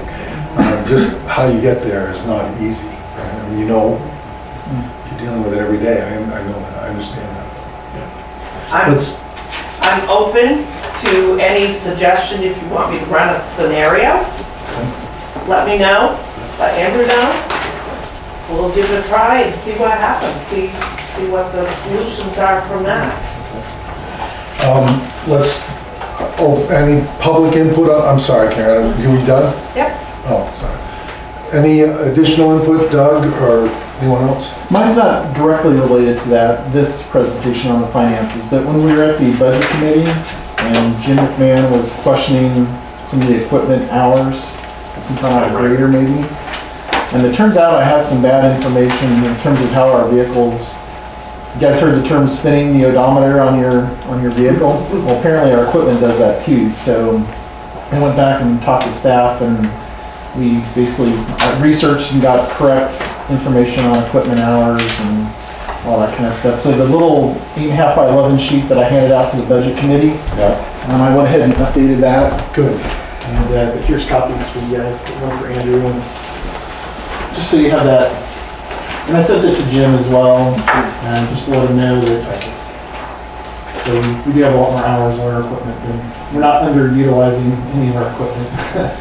I guess one of the questions I would have is, I did print out all the attachments on that email that you sent, and parks and police, those, to me, they look pretty standard purchases, pretty, usually, pretty much the same amount, give or take, but combining the public works and then how the fire department's needs, just because the fire department, those are some big ticket items, you know what I mean? So to see how those look together when running, the impact of debt service and or capital reserves, or just because those, those couple of trucks aren't cheap.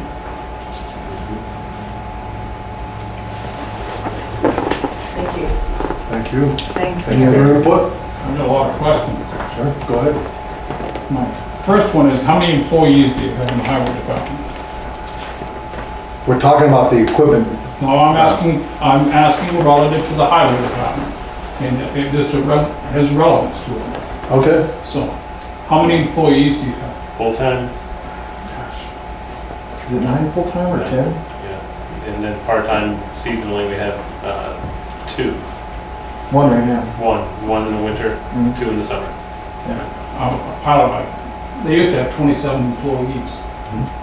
This is all before you were here, when they first started, but hydraulics have come in and changes like that on equipment, on it too. But they used to have, when they first started here, when Perry Goodell was here, they had 27 employees I got it electronic. on that. I just thought. So it certainly goes when you've got hydraulic and you've got different equipment pertaining to it. My next question is, do you keep a log on every single piece of equipment as to the time when it goes out and works on it and stuff like that? I believe so. Yep. Do you have it on, I mean, every single piece of equipment? This is how other towns do it. I think our current software that we're using doesn't let us individually track equipment.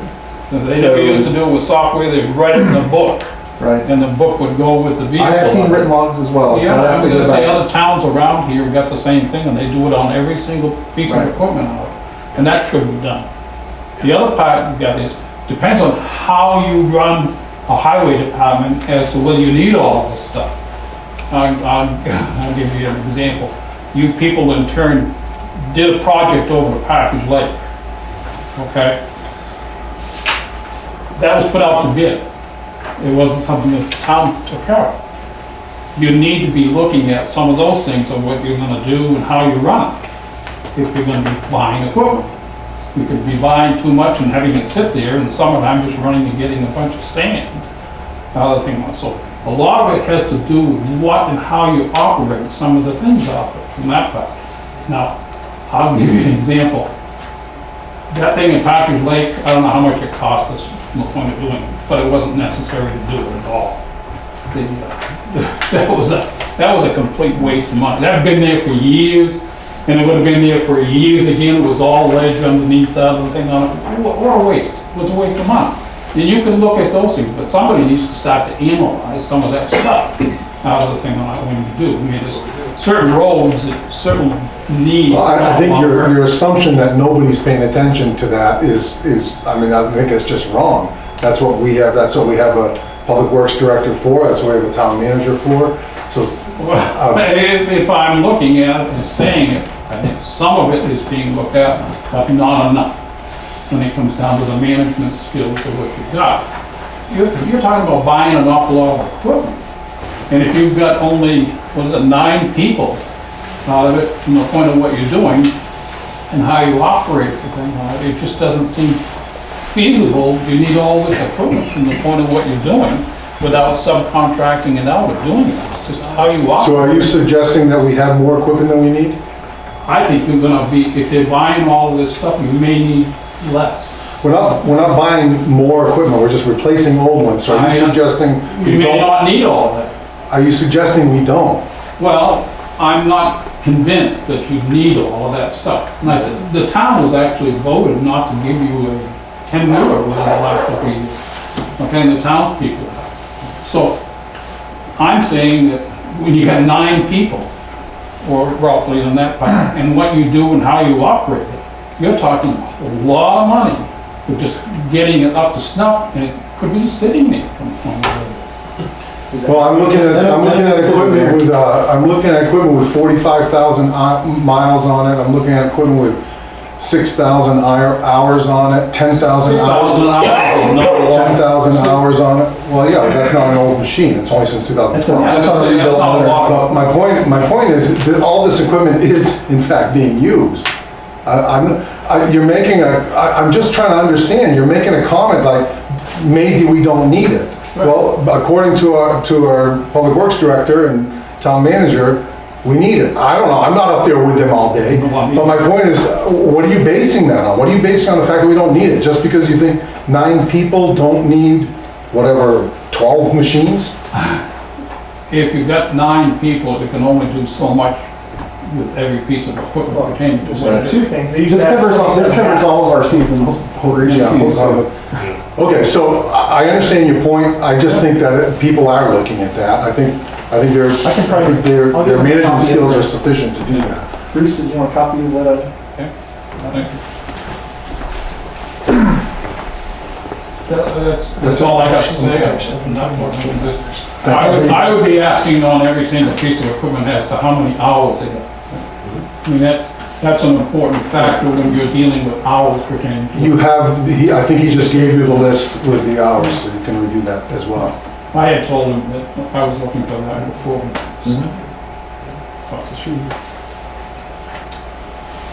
Any other comments, questions? Okay, so if you guys are okay with it, I'd like to address this in our next meeting, or, That sounds good. okay.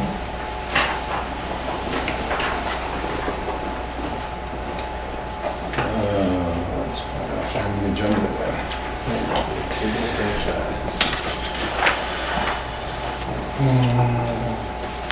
Oh, bid opening. Is that next on our agenda? Yeah. Next is the, What's that? Do you have the bids? The what? Bids? Yes.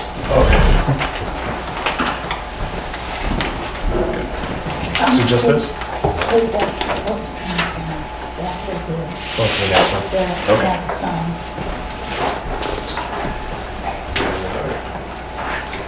So, let's see here.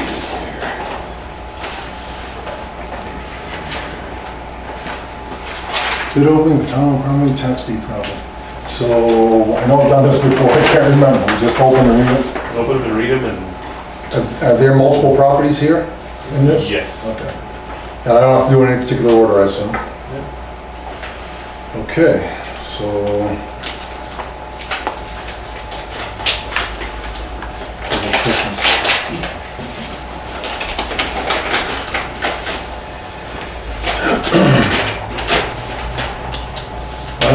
This is from Beryl and Ed Clark, is that right? K-L-A-H-R-E, from 258 Mount Misery Road in Littleton. They're bidding on Mount Misery Road, map 6, lot 16. They wish to make a bid of $130.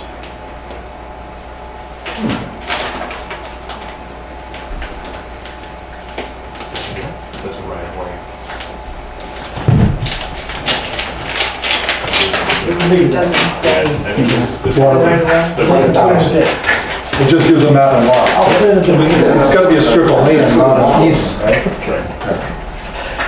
Can you get the map site up? It's this great company does this mapping for this. I heard they got old pictures. Is that the town manager? So that's not ours. It might be, I'm gonna admit, one way or the other. Is that there's a small strip of land that's on the right? It used to be owned by I think it goes to another town.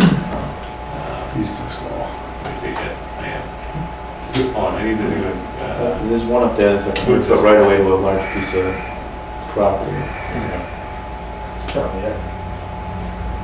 And it used to be owned by like the, Mr. Chairman, how much you say? My misery, $125? $130. $130? Big spenders. 5,000. Too late. It's not too late. This, okay, and it's What's the map and lots? 616? yeah.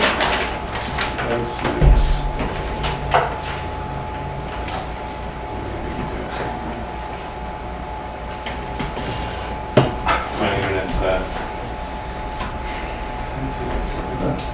I'm not finding those 616.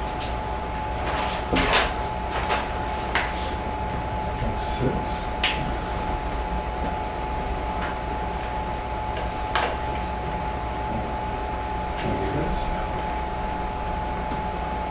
Oh, really? That's not on a town road, is it? Mount Misery. Maybe it was not, it was 6. Maybe Is it it's Mount 6. Misery or is it other one up in George Osgood's? Osgood Farm Road, that one. Love to see when we. my internet's not working. You running a hotspot? I'm running a hotspot, yeah. I can't find the lot. That might be one of those that every once in a while we find Not linked? not linked.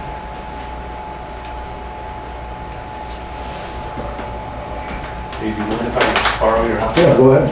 You wanna write down here? No. Oh, okay. Doesn't matter. You don't wanna probably shout that, right? Yeah, here. Or I'll write it out.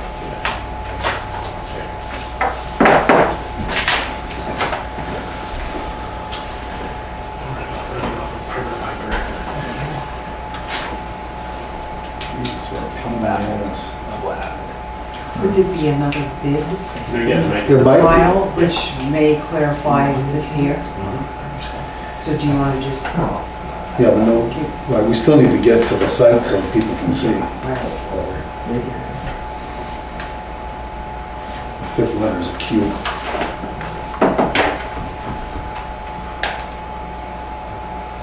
Alright, so, did you say it was 616? 616? 616. Those we remove. That road is that it? But on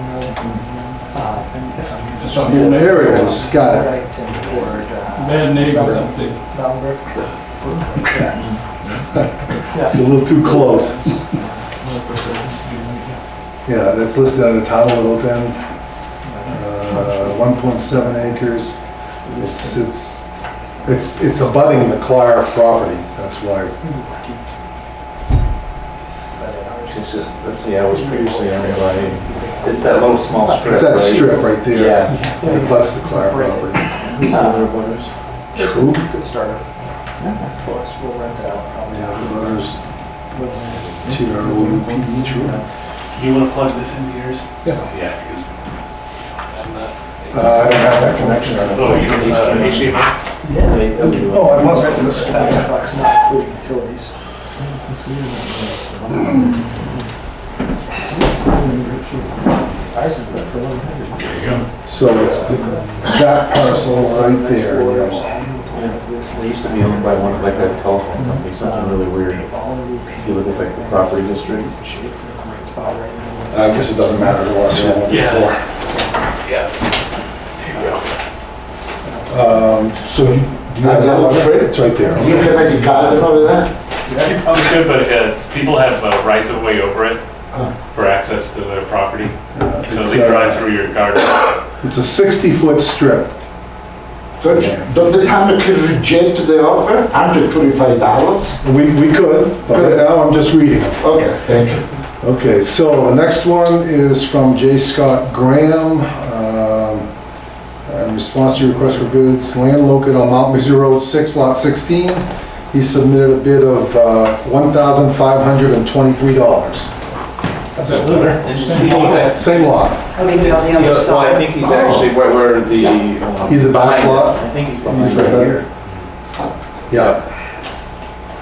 Okay.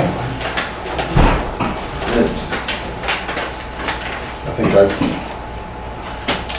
I take the 131.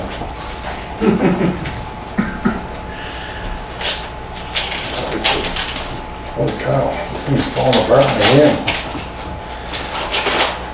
And the last one we have here is from Roger Bijou? How do you say that? Can't read that right. Bijou. Is it Bijou? It looks like Bijou. Offers $3,800, $3,800 for map.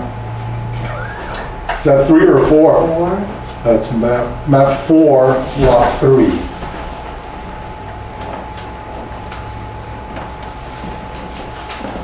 That one I think would be Osgood. it is.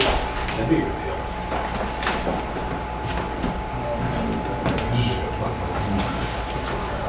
Yeah, it is Osgood. Osgood Farm. Cash. Drop in.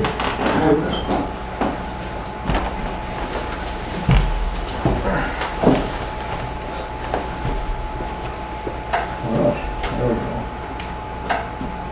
Oh, Bigiani, I bet that is. Louisiana. Bigiani, because we're probably right next to their property. Oh, it's across the street. It's this lot right here. 3 acres. No, 6.1 acres on Osgood Farm Road, and they offer $3,800 for that property. It's not a town road. And that's the last one. That's a private road. That's a private road. It's a private. Okay. So, oops. You guys want to see it too? It's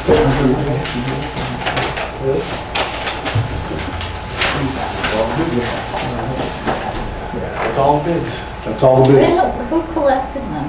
Somebody put them in my office today, so. Whoever they were addressed to on the RFP, it would have either been Amy or Robert.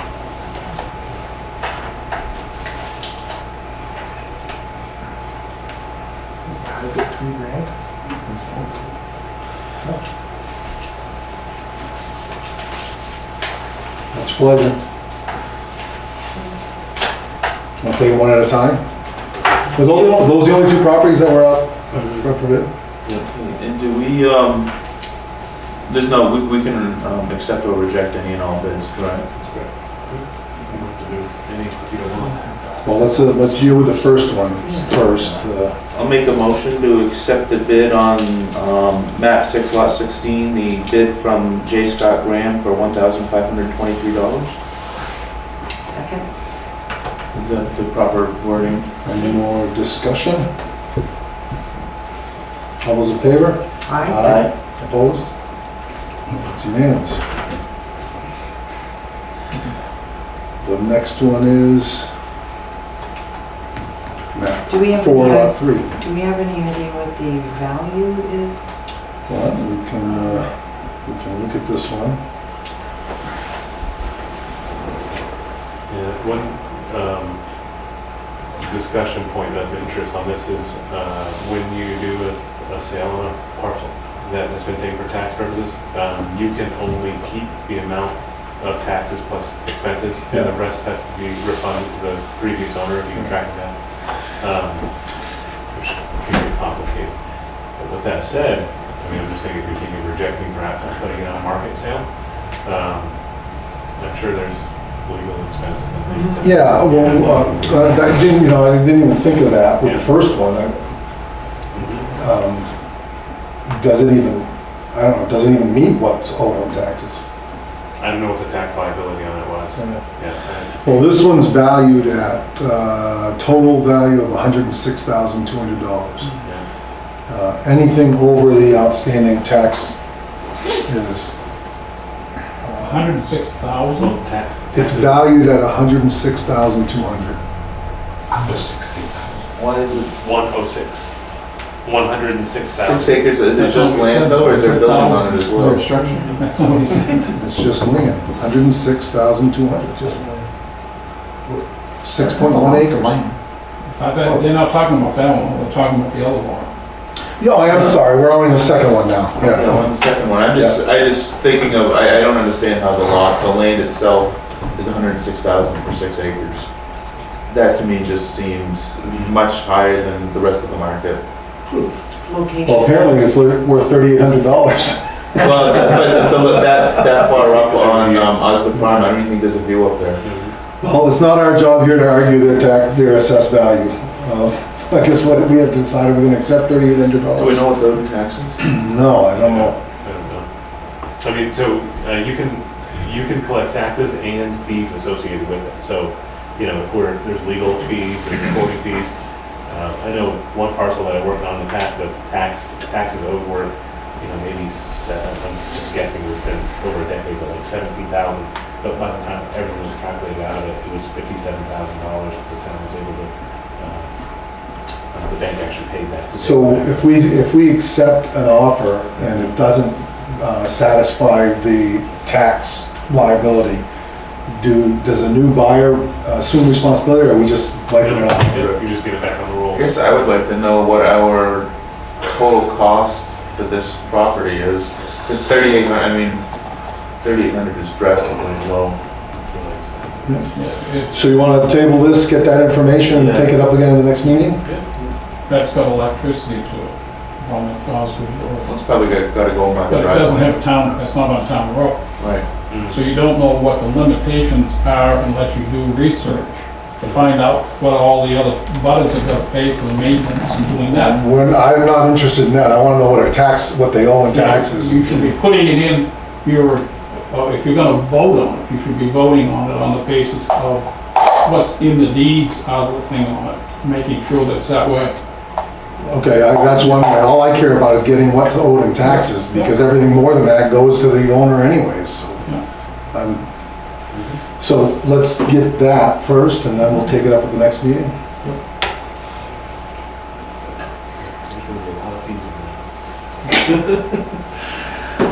Okay. Move yours back. Jesus. Thank you, sir. Make sure those envelopes stay with those letters. Okay, so, next. Parks and Rec. Where's Parks and Rec? You're not even on the agenda, what are you here for? Well, it's the great. Oh, there it is. He wants to go home. All right, anybody okay moving Yeah. NCIC up? All right, let's move NCIC up. Here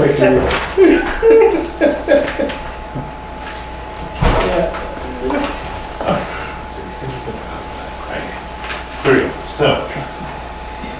So this, I think it's improper labeled, so it shouldn't be NCIC, it should be Land Water Conservation Fund Resolution. I think just it's put on the agenda.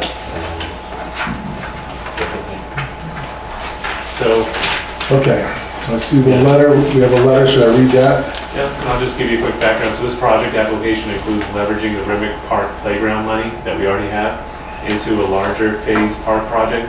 This project includes improvements such as ball field drainage, paving the recreation walkway, I've been wanting to do forever, creating a literacy and natural history walkway with tree and animal identification, and accessibility improvements. And I think Chris has said that this new playground will have accessibility improvements that are unheard of in the region. And so it'll be a destination for that. And building improvements for the Little League building. And the Land Water Conservation Fund is a grant that requires basically it's 50-50. So if you're doing a $400,000 project, we're going to 200. We're going to leverage a $200,000 for a playground project to get this. Yep. So we aren't gonna have to come up with any money that we've already, we raised it. Zero. So right now, I'm working on getting a letter of intent for the grant from the hospital, and then we'll finalize a contract with them later they're gonna be giving $40,000 to the project. And with that $40,000, it puts us over $190,000 so far, and we're still fundraising. So we're doing a really good job with that community push, and so we're almost there. I also have a couple other letters from Babe Ruth that we'll be using for the grant as well, and that will put us over the $200,000 of committed money from the community. So That's great, good job. So we're gonna, have we already, has this already been awarded? No. Or we're supplying for we're this? applying for it, And you need to sign this so that you can. so that we can apply. If you want a motion. So, do we need to read you need to read that into your motion, or you want to read it to the record and then make a motion? I'll read it to the record and then you can make a motion. So the resolution reads as follows. Littleton Board of Selectmen at their meeting held on Monday, November 25th, 2019. That's pretty presumptuous, so we're going to pass it. By a majority vote of the board members authorized Town Manager Andrew Dorset to submit and sign any and all forms relevant to the submission and award of a $200,000 Land and Water Conservation Fund application for improvements at Remick Park, signed by the Littleton Board of Selectmen. So let's, before we make a motion, let's get some public input if there's any. Where did this 200,000 come from? So we were awarded a warrant article. It was a warrant article for 125 for the playground in 2019. Must be. 40,000 from the hospital. Through fundraising, we raised 7 along with Schilling. They helped us with that. We've raised 20,000 so far from grants through banks, Muskoma, Bank of New Hampshire, Union Bank, and I'm drawing a blank on the other one. That's all On the other one right now, but yeah, 6,000. No taxpayer money. No, only the warrant article. The warrant article is the only tax money that's going to go. How on much this. is going to be the one there? What? How much money do we not against going to be? I'm sorry. That was last year. Yeah, last year. Yeah. 125. 125. 125. Yep. Thank you. So this makes the Littleton taxpayers' money go a lot farther. Yes. So, Yeah, remember though, that all these grants, the federal government owes $24 trillion in monies. So every time you guys are looking for grants, we're a little in debt in this country. And we shouldn't be all, I know every other town can do it, but I think Yeah, at some I'd rather point- come here than the next town, because that's what's gonna happen. Well, some places, but on the other hand, you should start to analyze something like that. My God, you shouldn't be always going for grants out of it, no matter what you do. It's somebody else's money, no matter what you do. And if everybody stopped doing this stuff, we'd be a little bit better in the country. Well, that would be, A you'd lot have of to, the things that we do are done through grant money. We do a lot of fundraising. And the good thing. but the fact of the matter is, the grants are there, they're funding, they're going to someone. We may as well try to get as much of it as we can. but you could, I mean, if you wanted to, you could talk to the congressional delegation to DC, well, you know, our senators or our representative about your opposition to that. And that's really where that discussion takes place. So, to change that, if you wanted to change it. Good luck. Everybody's trying. So are you looking for a motion? So I guess, any more input before we, I guess we'll entertain a motion. I'll make a motion that we, I guess, authorize Town Manager Andrew Dorset to submit and sign any and all forms relevant to the submission and award of a $200,000 land and water conservation fund application for improvements at Granite Park. I'll second that. Any more discussion? I got one question. In asking for a grant for Remick Park, what other possibilities would you be looking for money for within the Parks Department? Should it be at the Common? Should it be other solutions? It shouldn't be just going for it because it's up at Remick Park. So somebody needs to analyze whether you've got other programs out there that you've got within your Parks Departments or whatever it is. You shouldn't be just Yeah, we going for a grant without looking have, at the whole aspect. we absolutely do, but we've got a specific need right now for that park, for the playground that we had to dismantle. So that's what this is trying to do, is address that. Yeah. And we take a look at everything that happens, and these are the areas that we've identified have the most need. It started with the playground because that was a safety issue, so that's one of the reasons why we took it down. And then we had the opportunity to do these, and they have to be within that footprint. So we took a look at Remick Park specifically because that's where the project is. But And you brought up in the past the swimming pool. Yes, this grant does not go for the swimming pool. We can't use it for that. We did, so Yeah. that's a good point. We did look at, we went through. You brought it up and Yeah. and the amount of money and the things that are needed from that. So I mean, Yeah. I don't So understand this why you're one- on, are you taking it right and wrong, or maybe we should be No, so- fixing the swimming pool? No, I mean, no, and that's a good point that you raised just about like prioritization. So we do have a very large list from every department of everything that needs to be done. And one of the things that we do, and I know you're like philosophically opposed to the grant applications, but one of the things that we do is we go through that list and, you know, we look at what we can accomplish when and what is a higher priority. And so in this case, the opportunity came up. We have a lot of things that need to be done. And these were some of the most pressing and eligible for grant funds that would also allow us to leverage the park. So while the pool is something that's definitely going to need to be done, this program wouldn't cover that. It's not what we go after. So really the pathway, the drainage, and also just creating the literacy walkway and the ADA And accessibility. The second piece with the pool and with our building is the scope of those projects are so far beyond this $200,000 we'll be getting, beyond the $400,000 project. Those projects that need to happen, to redo the pool would be $500,000 alone. So then we would have to come up with the other money to make up for that. The 300, yeah. Yeah, so it'd be an additional $300,000. I think that pools actually might be eligible, if I remember reading the criteria, but it's not as competitive, at least not right now. And that might be something we do in the future. Is So you got 140,000 though from the town. 125. 125 for doing the Playground. playground. Yep. So you're talking about $75,000 to do those other ones? So the playground is actually a $200,000 project. Chris has been able to raise, with the community and bank partners, 100, and the hospital, 190. So there's still fundraising for 10 more thousand. That's going to be the amount that comes from the taxpayers and the donors is 200. And this grant is a 50-50 match. So the entire cost to do all of the projects, the playground, the field drainage, pathway, literacy walkway, and the ADA, and the tree identification, all these things to kind of enhance the park is a $400,000 project. $400,000. Yeah, so 200 would come from the LWCF and 200 local. And part of it we've already done, so we just get to do those other projects for free. We don't have to fund, we don't have to pay for them. Okay, so, all those in favor? Aye. Opposed? All right. Would you guys like to see one iteration of the playground? We still don't know which company we're gonna go for. We put it out. Is that the one you sent us, Chris?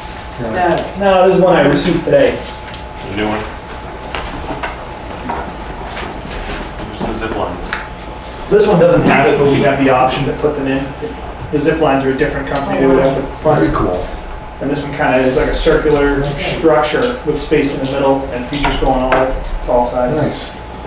So, One more plug, I never get on Facebook, I did the other day, and checked out the Recreation Facebook page. There's a lot of, if you go into photos, there's a lot of really good photos about, from the different programs that have been going on in the summer, after-school programs, the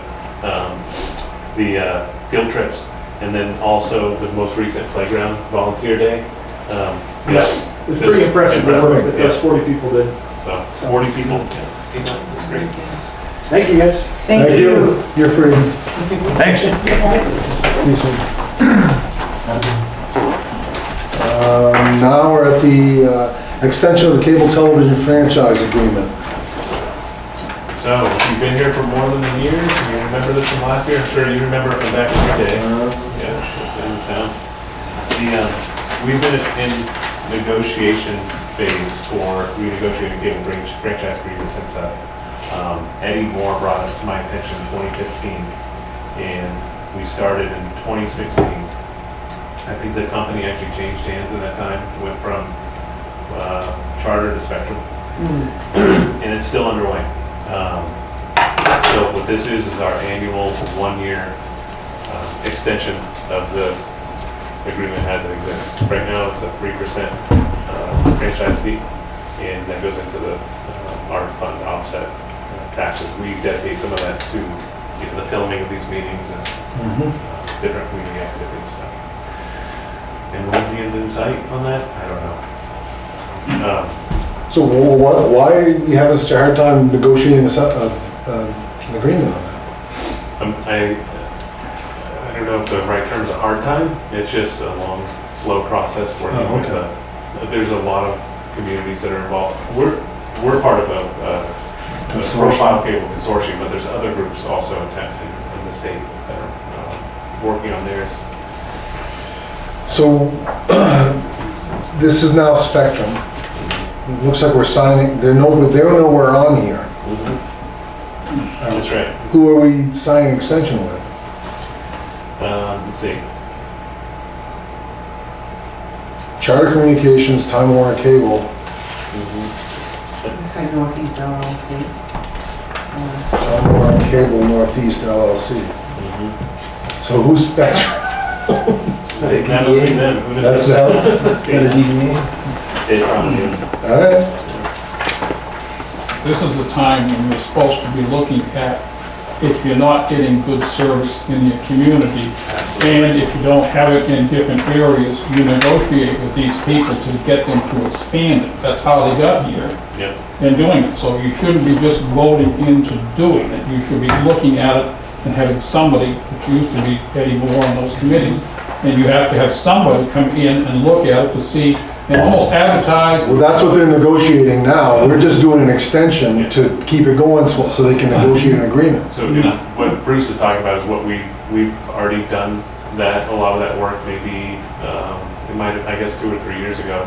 Yeah. And we relayed that to the attorney. The attorney did quite a bit of investigation to the cable franchise agreement, what services we're getting, where there are issues, One of the things that we found, for example, inside of our franchise agreement, whoever negotiated was probably Eddie Moore initially, but he did such a good job that we have the density level that's required for you to put cable in is so, and I guess I shouldn't say too much cameras on, but it's beneficial to the residents of Littleton beyond what our attorneys see in other communities. So. But I guess, my understanding is this is just an This is just an extension. just an extension, so that we're still in the process of negotiating that, Yeah. right? Okay.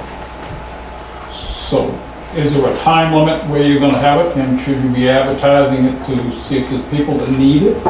And this is basically how they got it before, was they spread it out around the town. They came here and it was a small area of what they were doing. The people negotiated with them, and they got them to go out to your area or someplace else. Is there any place in Littleton that doesn't have cable right now? Yeah, like Broomstick, for example. You know, where your times have changed, and also court rulings have changed, so we're really limited in what additional services we can request. And quality of service, I mean, I hear a lot. Most people are dropping it anyways and I using mean, it. they just, horrible service from what I understand. Yeah, I know that, I mean, if you look at the cable franchise fee, you can kind of from that get how many require Yeah. on, I think that it's a decline, significant decline. I'm sure it is. Everybody's going online, going using it. Disney Plus, Yeah. Amazon. I know several people who dropped everything and they just go Netflix, Hulu, and all that stuff. Because it's so expensive. And they get all their programming from that stuff. Okay. Do we need to make a motion on that, or? Oh, right. Didn't we just sign it? Well, you guys did.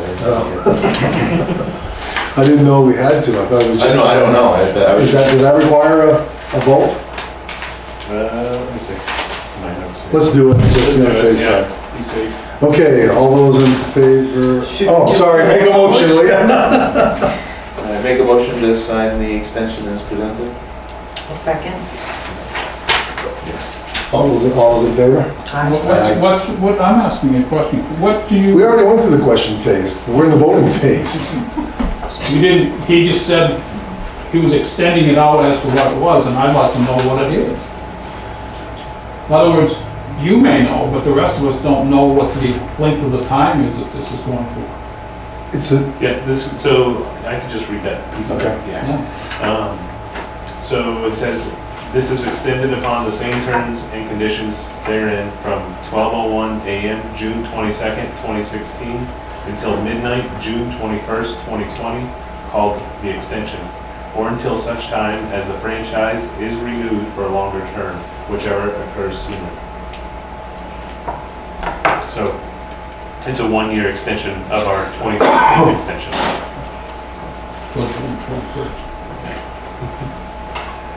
That's interesting, so 16, Okay. 16, so. I don't get it. I don't know why it takes so long to negotiate something like that. Because they don't want, The attorneys get paid by the hour, so. Yeah. they probably like what they have. Okay, so we've gone all out of order here. I can't figure out where the hell we Sign are. this resolution while we're in here. Yeah, go for it. I guess we're at the other business stage. I know all the business. Chief, No, Doug, do we have to You give? show them the other three yeah, to you show can mention that. Okay. Doug actually has a one equipment update. It's just an equipment update, kind of goes in with the vehicle plan. We just discovered antifreeze in the oil of one of our big trucks. So it sounds like a small thing, but it's not. It's either in the head or in the block or somewhere that's going to require some, and it's a primary, these are our primary fleets, we have no backup. So, Repair is. well, it's going to take us a while to step through an engine repair, so we're looking at possibly just doing a package replacement engine on it.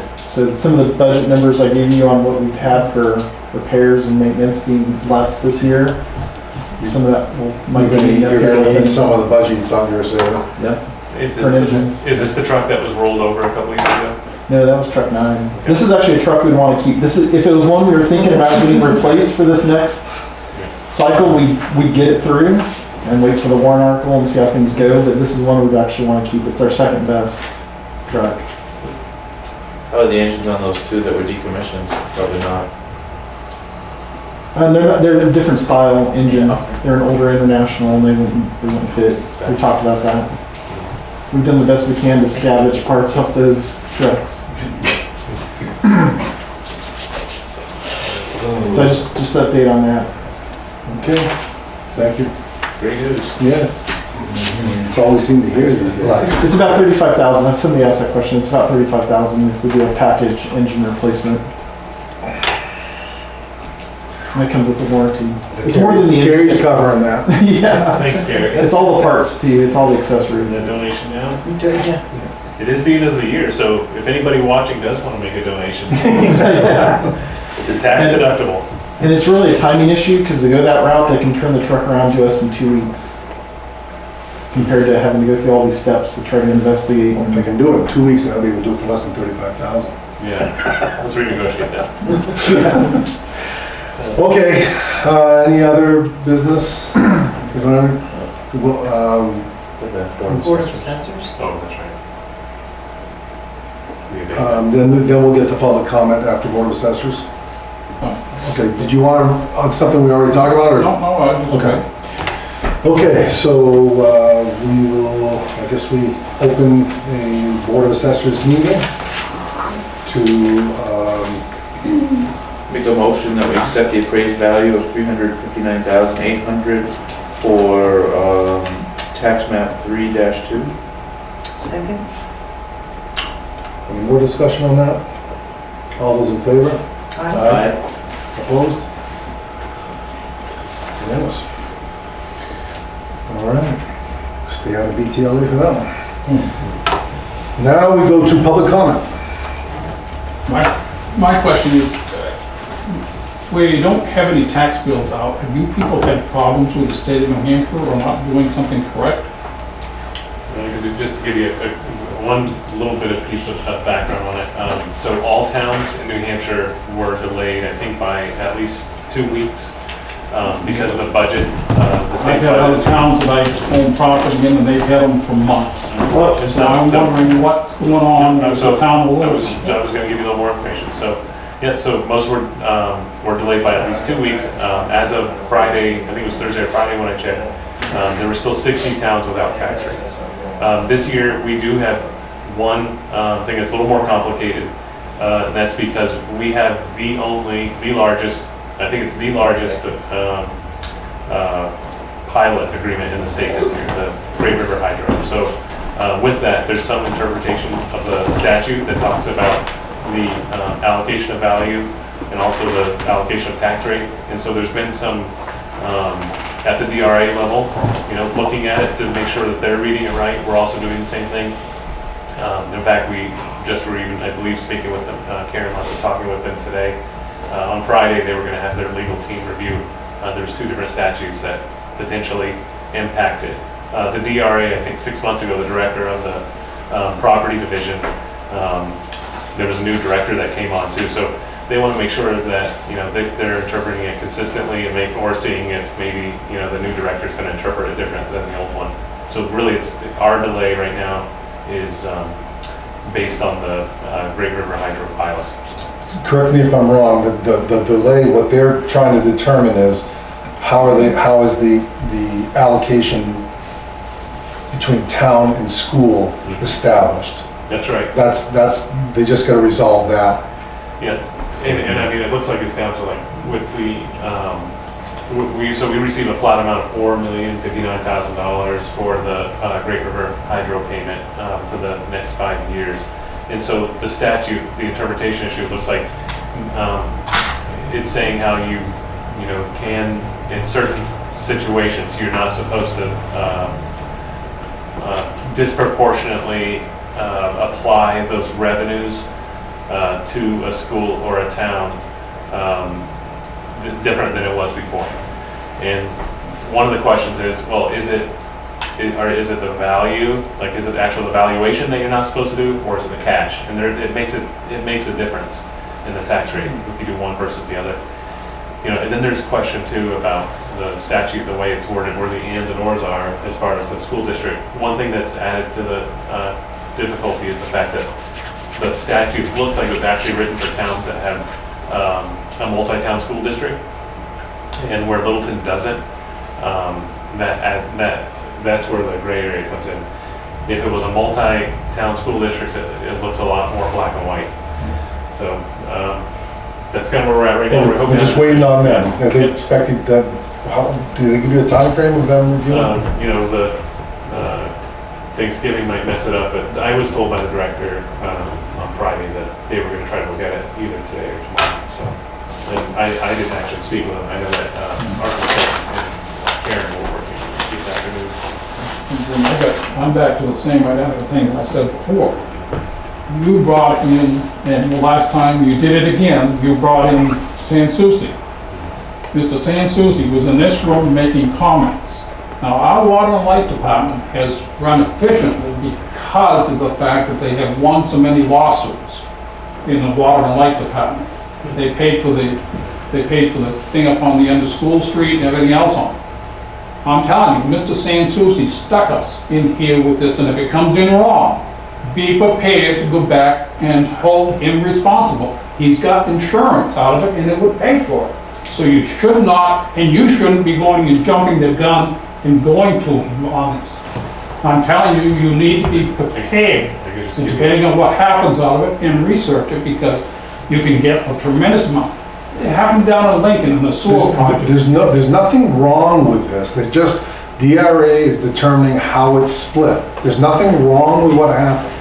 Yeah, in fact, it's, you know, if you look at what the bottom line tax rate is from what I've seen right now, it's not, there's no, it depends on how the value is imputed, but there's really we have to raise what the voters approved. That's it. Nothing more, nothing less.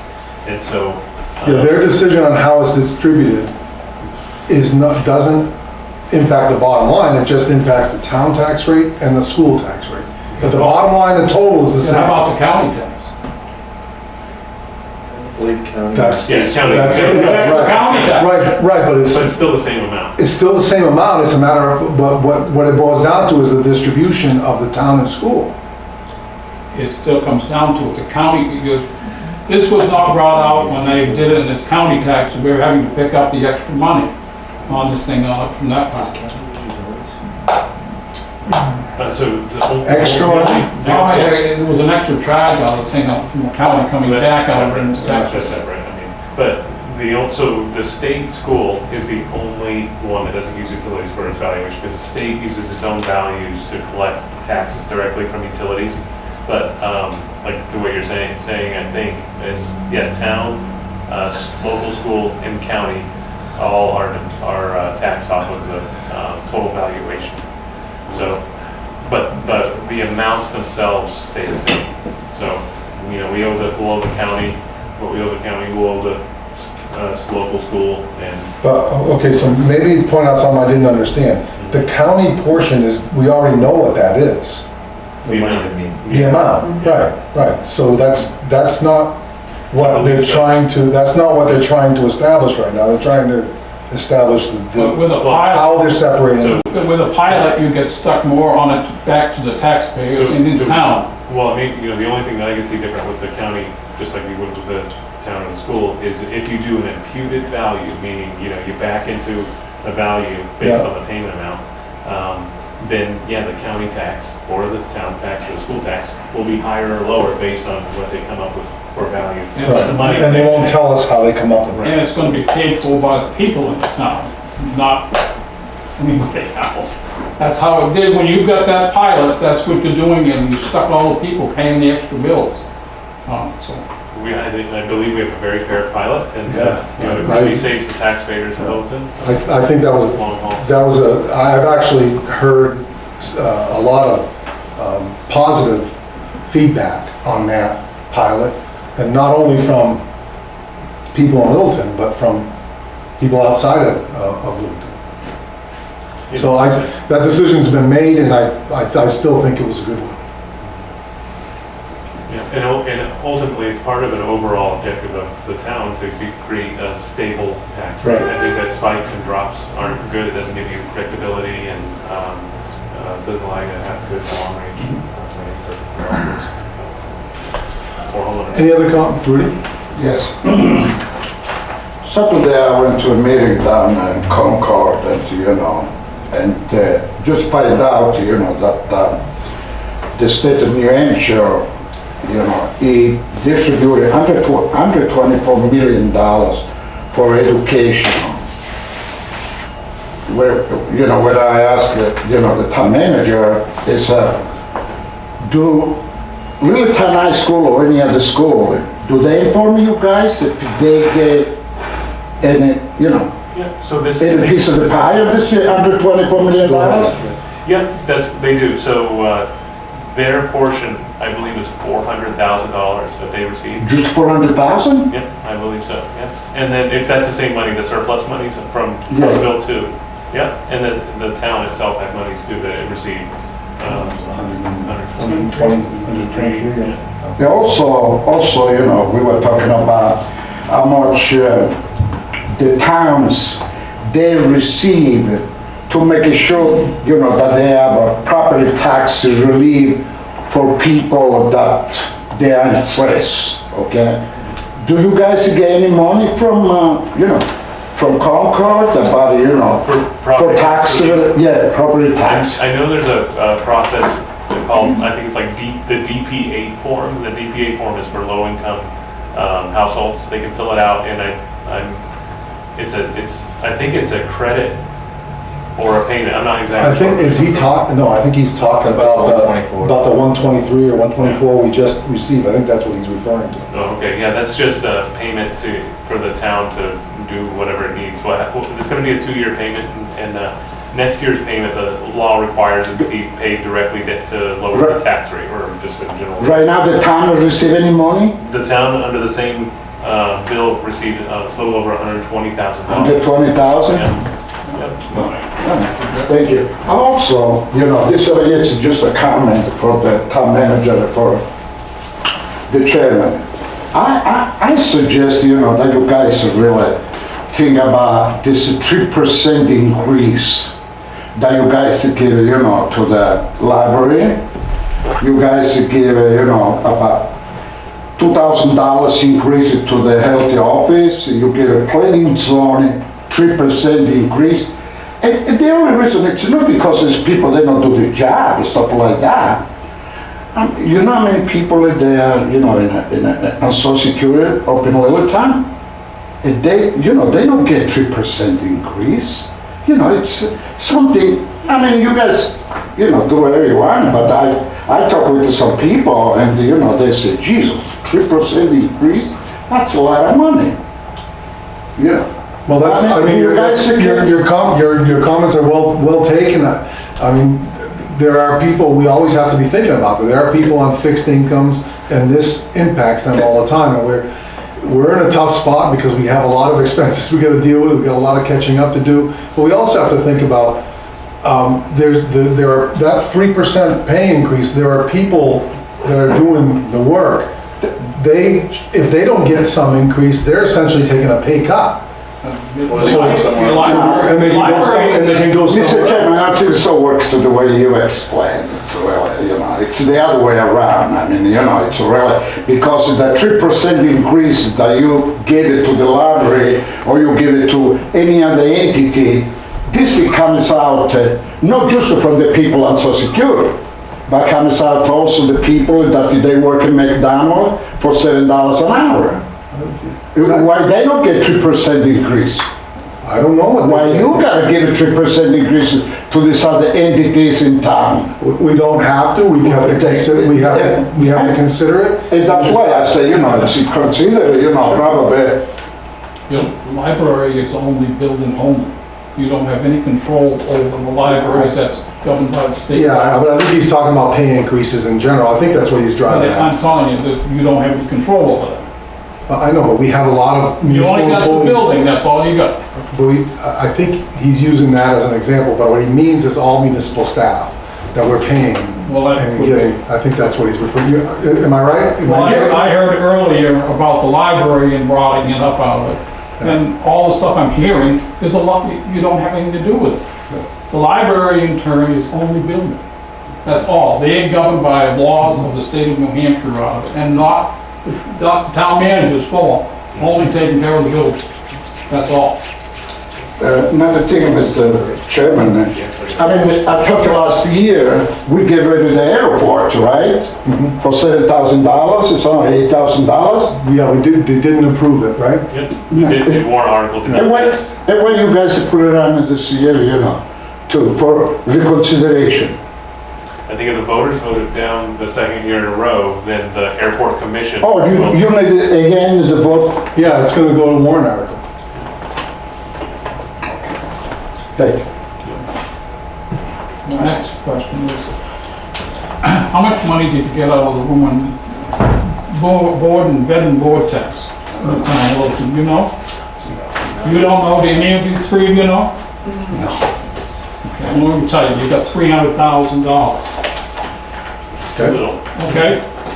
And it's based on the population of the communities. Every town got a receipt back of it, but you're only gonna get $124,000 this year.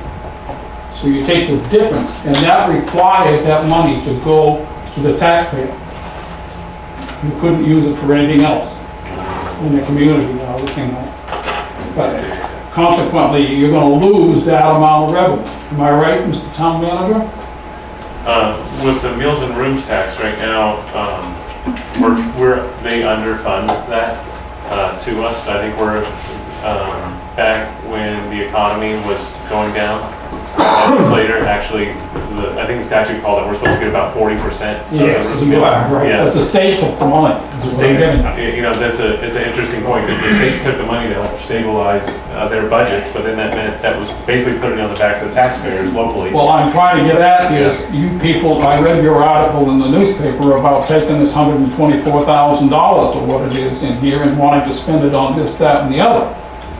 That money in turn should be going back to offset on your taxes out of the thing on it, because Franconia, a little town like that, they got $55,000 out of that, and they took their money that they got and they offset the thing because they got less money. You're gonna have almost a couple $100,000 less money coming in from that room and meals tax. And it's a juggling act that they're doing in Concord.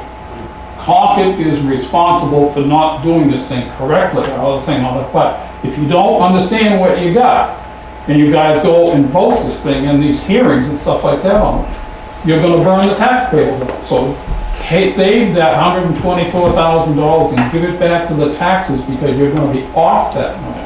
We're talking the same He said 124 with the surplus money. I mean, that we just dealt with. Yeah. Well, full disclosure here, we've already decided what we're doing with that 124. You can't decide without a hearing. You gotta have a hearing. We had, You You made a held motion to the accept. hearing. The last one was to expend, right? right, Yeah. Yeah, and you voted to. right, we had the accept it. hearing to do that. Accept And and then, expend with the condition that the board would vote on whatever you. right, we didn't decide where to put it at that time. So we Correct. had the hearing, we had accepted it and expended it. Then we had a meeting to So decide. what did you do with the money? That's what I wanted to tell you. Yeah. Because I don't want you to come back next time and say we knew and didn't tell you.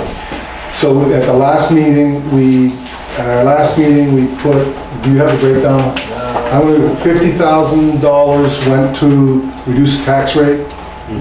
There was a, $49,000 went to assessing because we have to deal with special, what do they call them?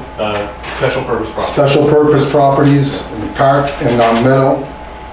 Then we Updating had IT, software. the servers, yeah. Yeah, we have to update all our computers to Windows 10 because Windows 7 goes to hell in a I'll handbasket. make a in January. statement, you don't know what you do.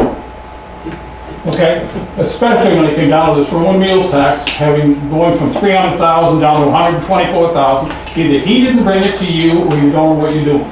Because if you voted on that, you're done it wrong, because you should have taken that money to offset the amount of money that went from 300,000 down to 124. And if you didn't do it, and you went and spent that money someplace else, and you also had no advertising of any hearing. I saw in the paper, you We had. had a public hearing on that money. We had a public hearing and we went and we. Did I see anything advertised for that? Yes, it was You did? advertised in I'm the sorry, paper. but it's still. Well, we had it. It's still the fact that you didn't know what you're doing and you're losing it on the other end, and that's So- the responsibility of him. I know, we don't even know what we're doing. This has been happening forever. We've never got, since I've been a selectman, we haven't gotten the whole amount. Early 2000s. Yeah. You got $300,000 last year. This isn't, the 120 is not Meals and Rooms. It is. The $120,000 was part of House Bill 2. No, that's separate, but I'm talking, you're gonna go from 300,000 down to 124,000. I'm not aware of that. From what I'm aware of is that we've been at 17% or, around that. And the state has been, Taking it away from. slowly getting us back up. I want to make sure we're both talking about the same thing now, because now you got me confused. The 124 that we allocated That's state was, surplus. that wasn't rooms and meals money. That was the, That's the money you get.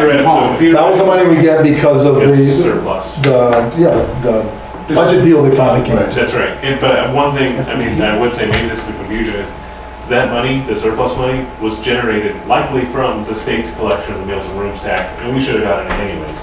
But because they are violating their own law that says we're supposed to get 40% of the Meals and Rooms, we've been at a low level. The New Hampshire Municipal Association is tracking it and trying to educate lawmakers, but from what I understand, we're at 17%. But that's been a slow uptick to get to there.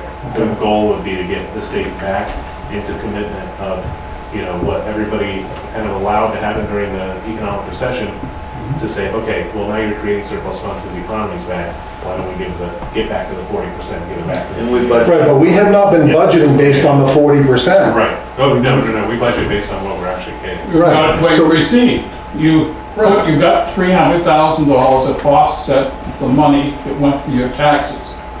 This year, you're not gonna get that. So you've got this other $124,000 that you normally, if you take that $124,000 and had applied that, you could have made it average out on your taxes. You're taking it and did it wrong. Okay? Okay. You did it We'll wrong. look into it. You did it wrong. You've got no bones about it from that part, on the Okay. basis of what you have. Because So- you're gonna, So if we find out we get it right, will you be here at the next meeting? I'll come to the next meeting. Okay, What I good. want, if you could get it corrected, but you should put the money towards the taxpayer. So Andrew, will you look into that? And that should have been Make sure we coming get it from right. Andrew, right? And maybe I'm just talking about things that were spent, they were emergent needs, they were things that we're gonna spend money. Yeah, well, he didn't want to hear the rest of it. Yeah, right. Okay. Okay, any more public comment? Your money in turn that you have, if it's got emergency monies, that's what you carry over your funds for, on that part. Okay. Just to irrigate, what the chairman has said. The $120,000 that you received, according to the letter that I received, that they gave to me, is for property tax relief. That is meaning that check that you got it should have gone right on a taxation account, according to this. The second. And what happened, it would have cost us less because you put it, maybe not much, but it still helps. According to this, now, you want people to investigate with the $127,000 that you received, what you did with that? We can do that very easily. Yeah. Okay, good. That's the meaning, no, it's not good because like that, you sound like, you are above the law. And that's not above the law because, it's not me say that. You're wasting your breath. I waste my breath? No, we're wasting our breath. We're trying to tell you, when we try to explain, we get interrupted in the middle of the explanation. So the second year of that, if we're talking about the same thing, first of all, the second year of that, because it's two-year budget, has to go to property tax relief. The first year, we had a, I don't have it here. There was a breakout. There was a breakout of anything that it could be, that the money could be used for. We chose to use $50,000 for property tax relief. $49,000 because we have to get the appraisal done for special purpose properties in the industrial park and on Meadow Street. 27,000 for updating software that's no longer valid as of January. We understand that. Ballistic well, vests for the police department. Ballistic vests for the police department, which was in their budget, so we paid for it so that we wouldn't have to back But the you tax. still aren't gonna be, you're gonna be getting the difference between 300,000 and roughly 124,000. It's gonna be less, it's gonna come back to the tax bill. And you didn't know how much you were getting. We'll look into that. So, Thank you for your Any other public cooperation. comment? Can we close the meeting? What do we have here? Oh, that's right. It's time to go eat.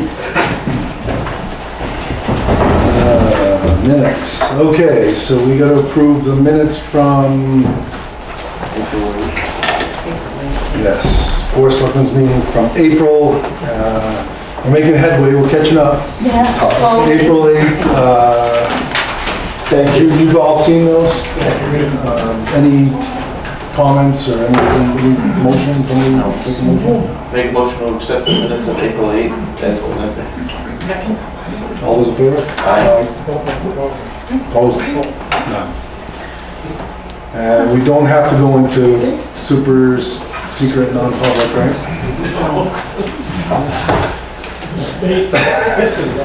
Cone of silence? Okay, then I guess we're done.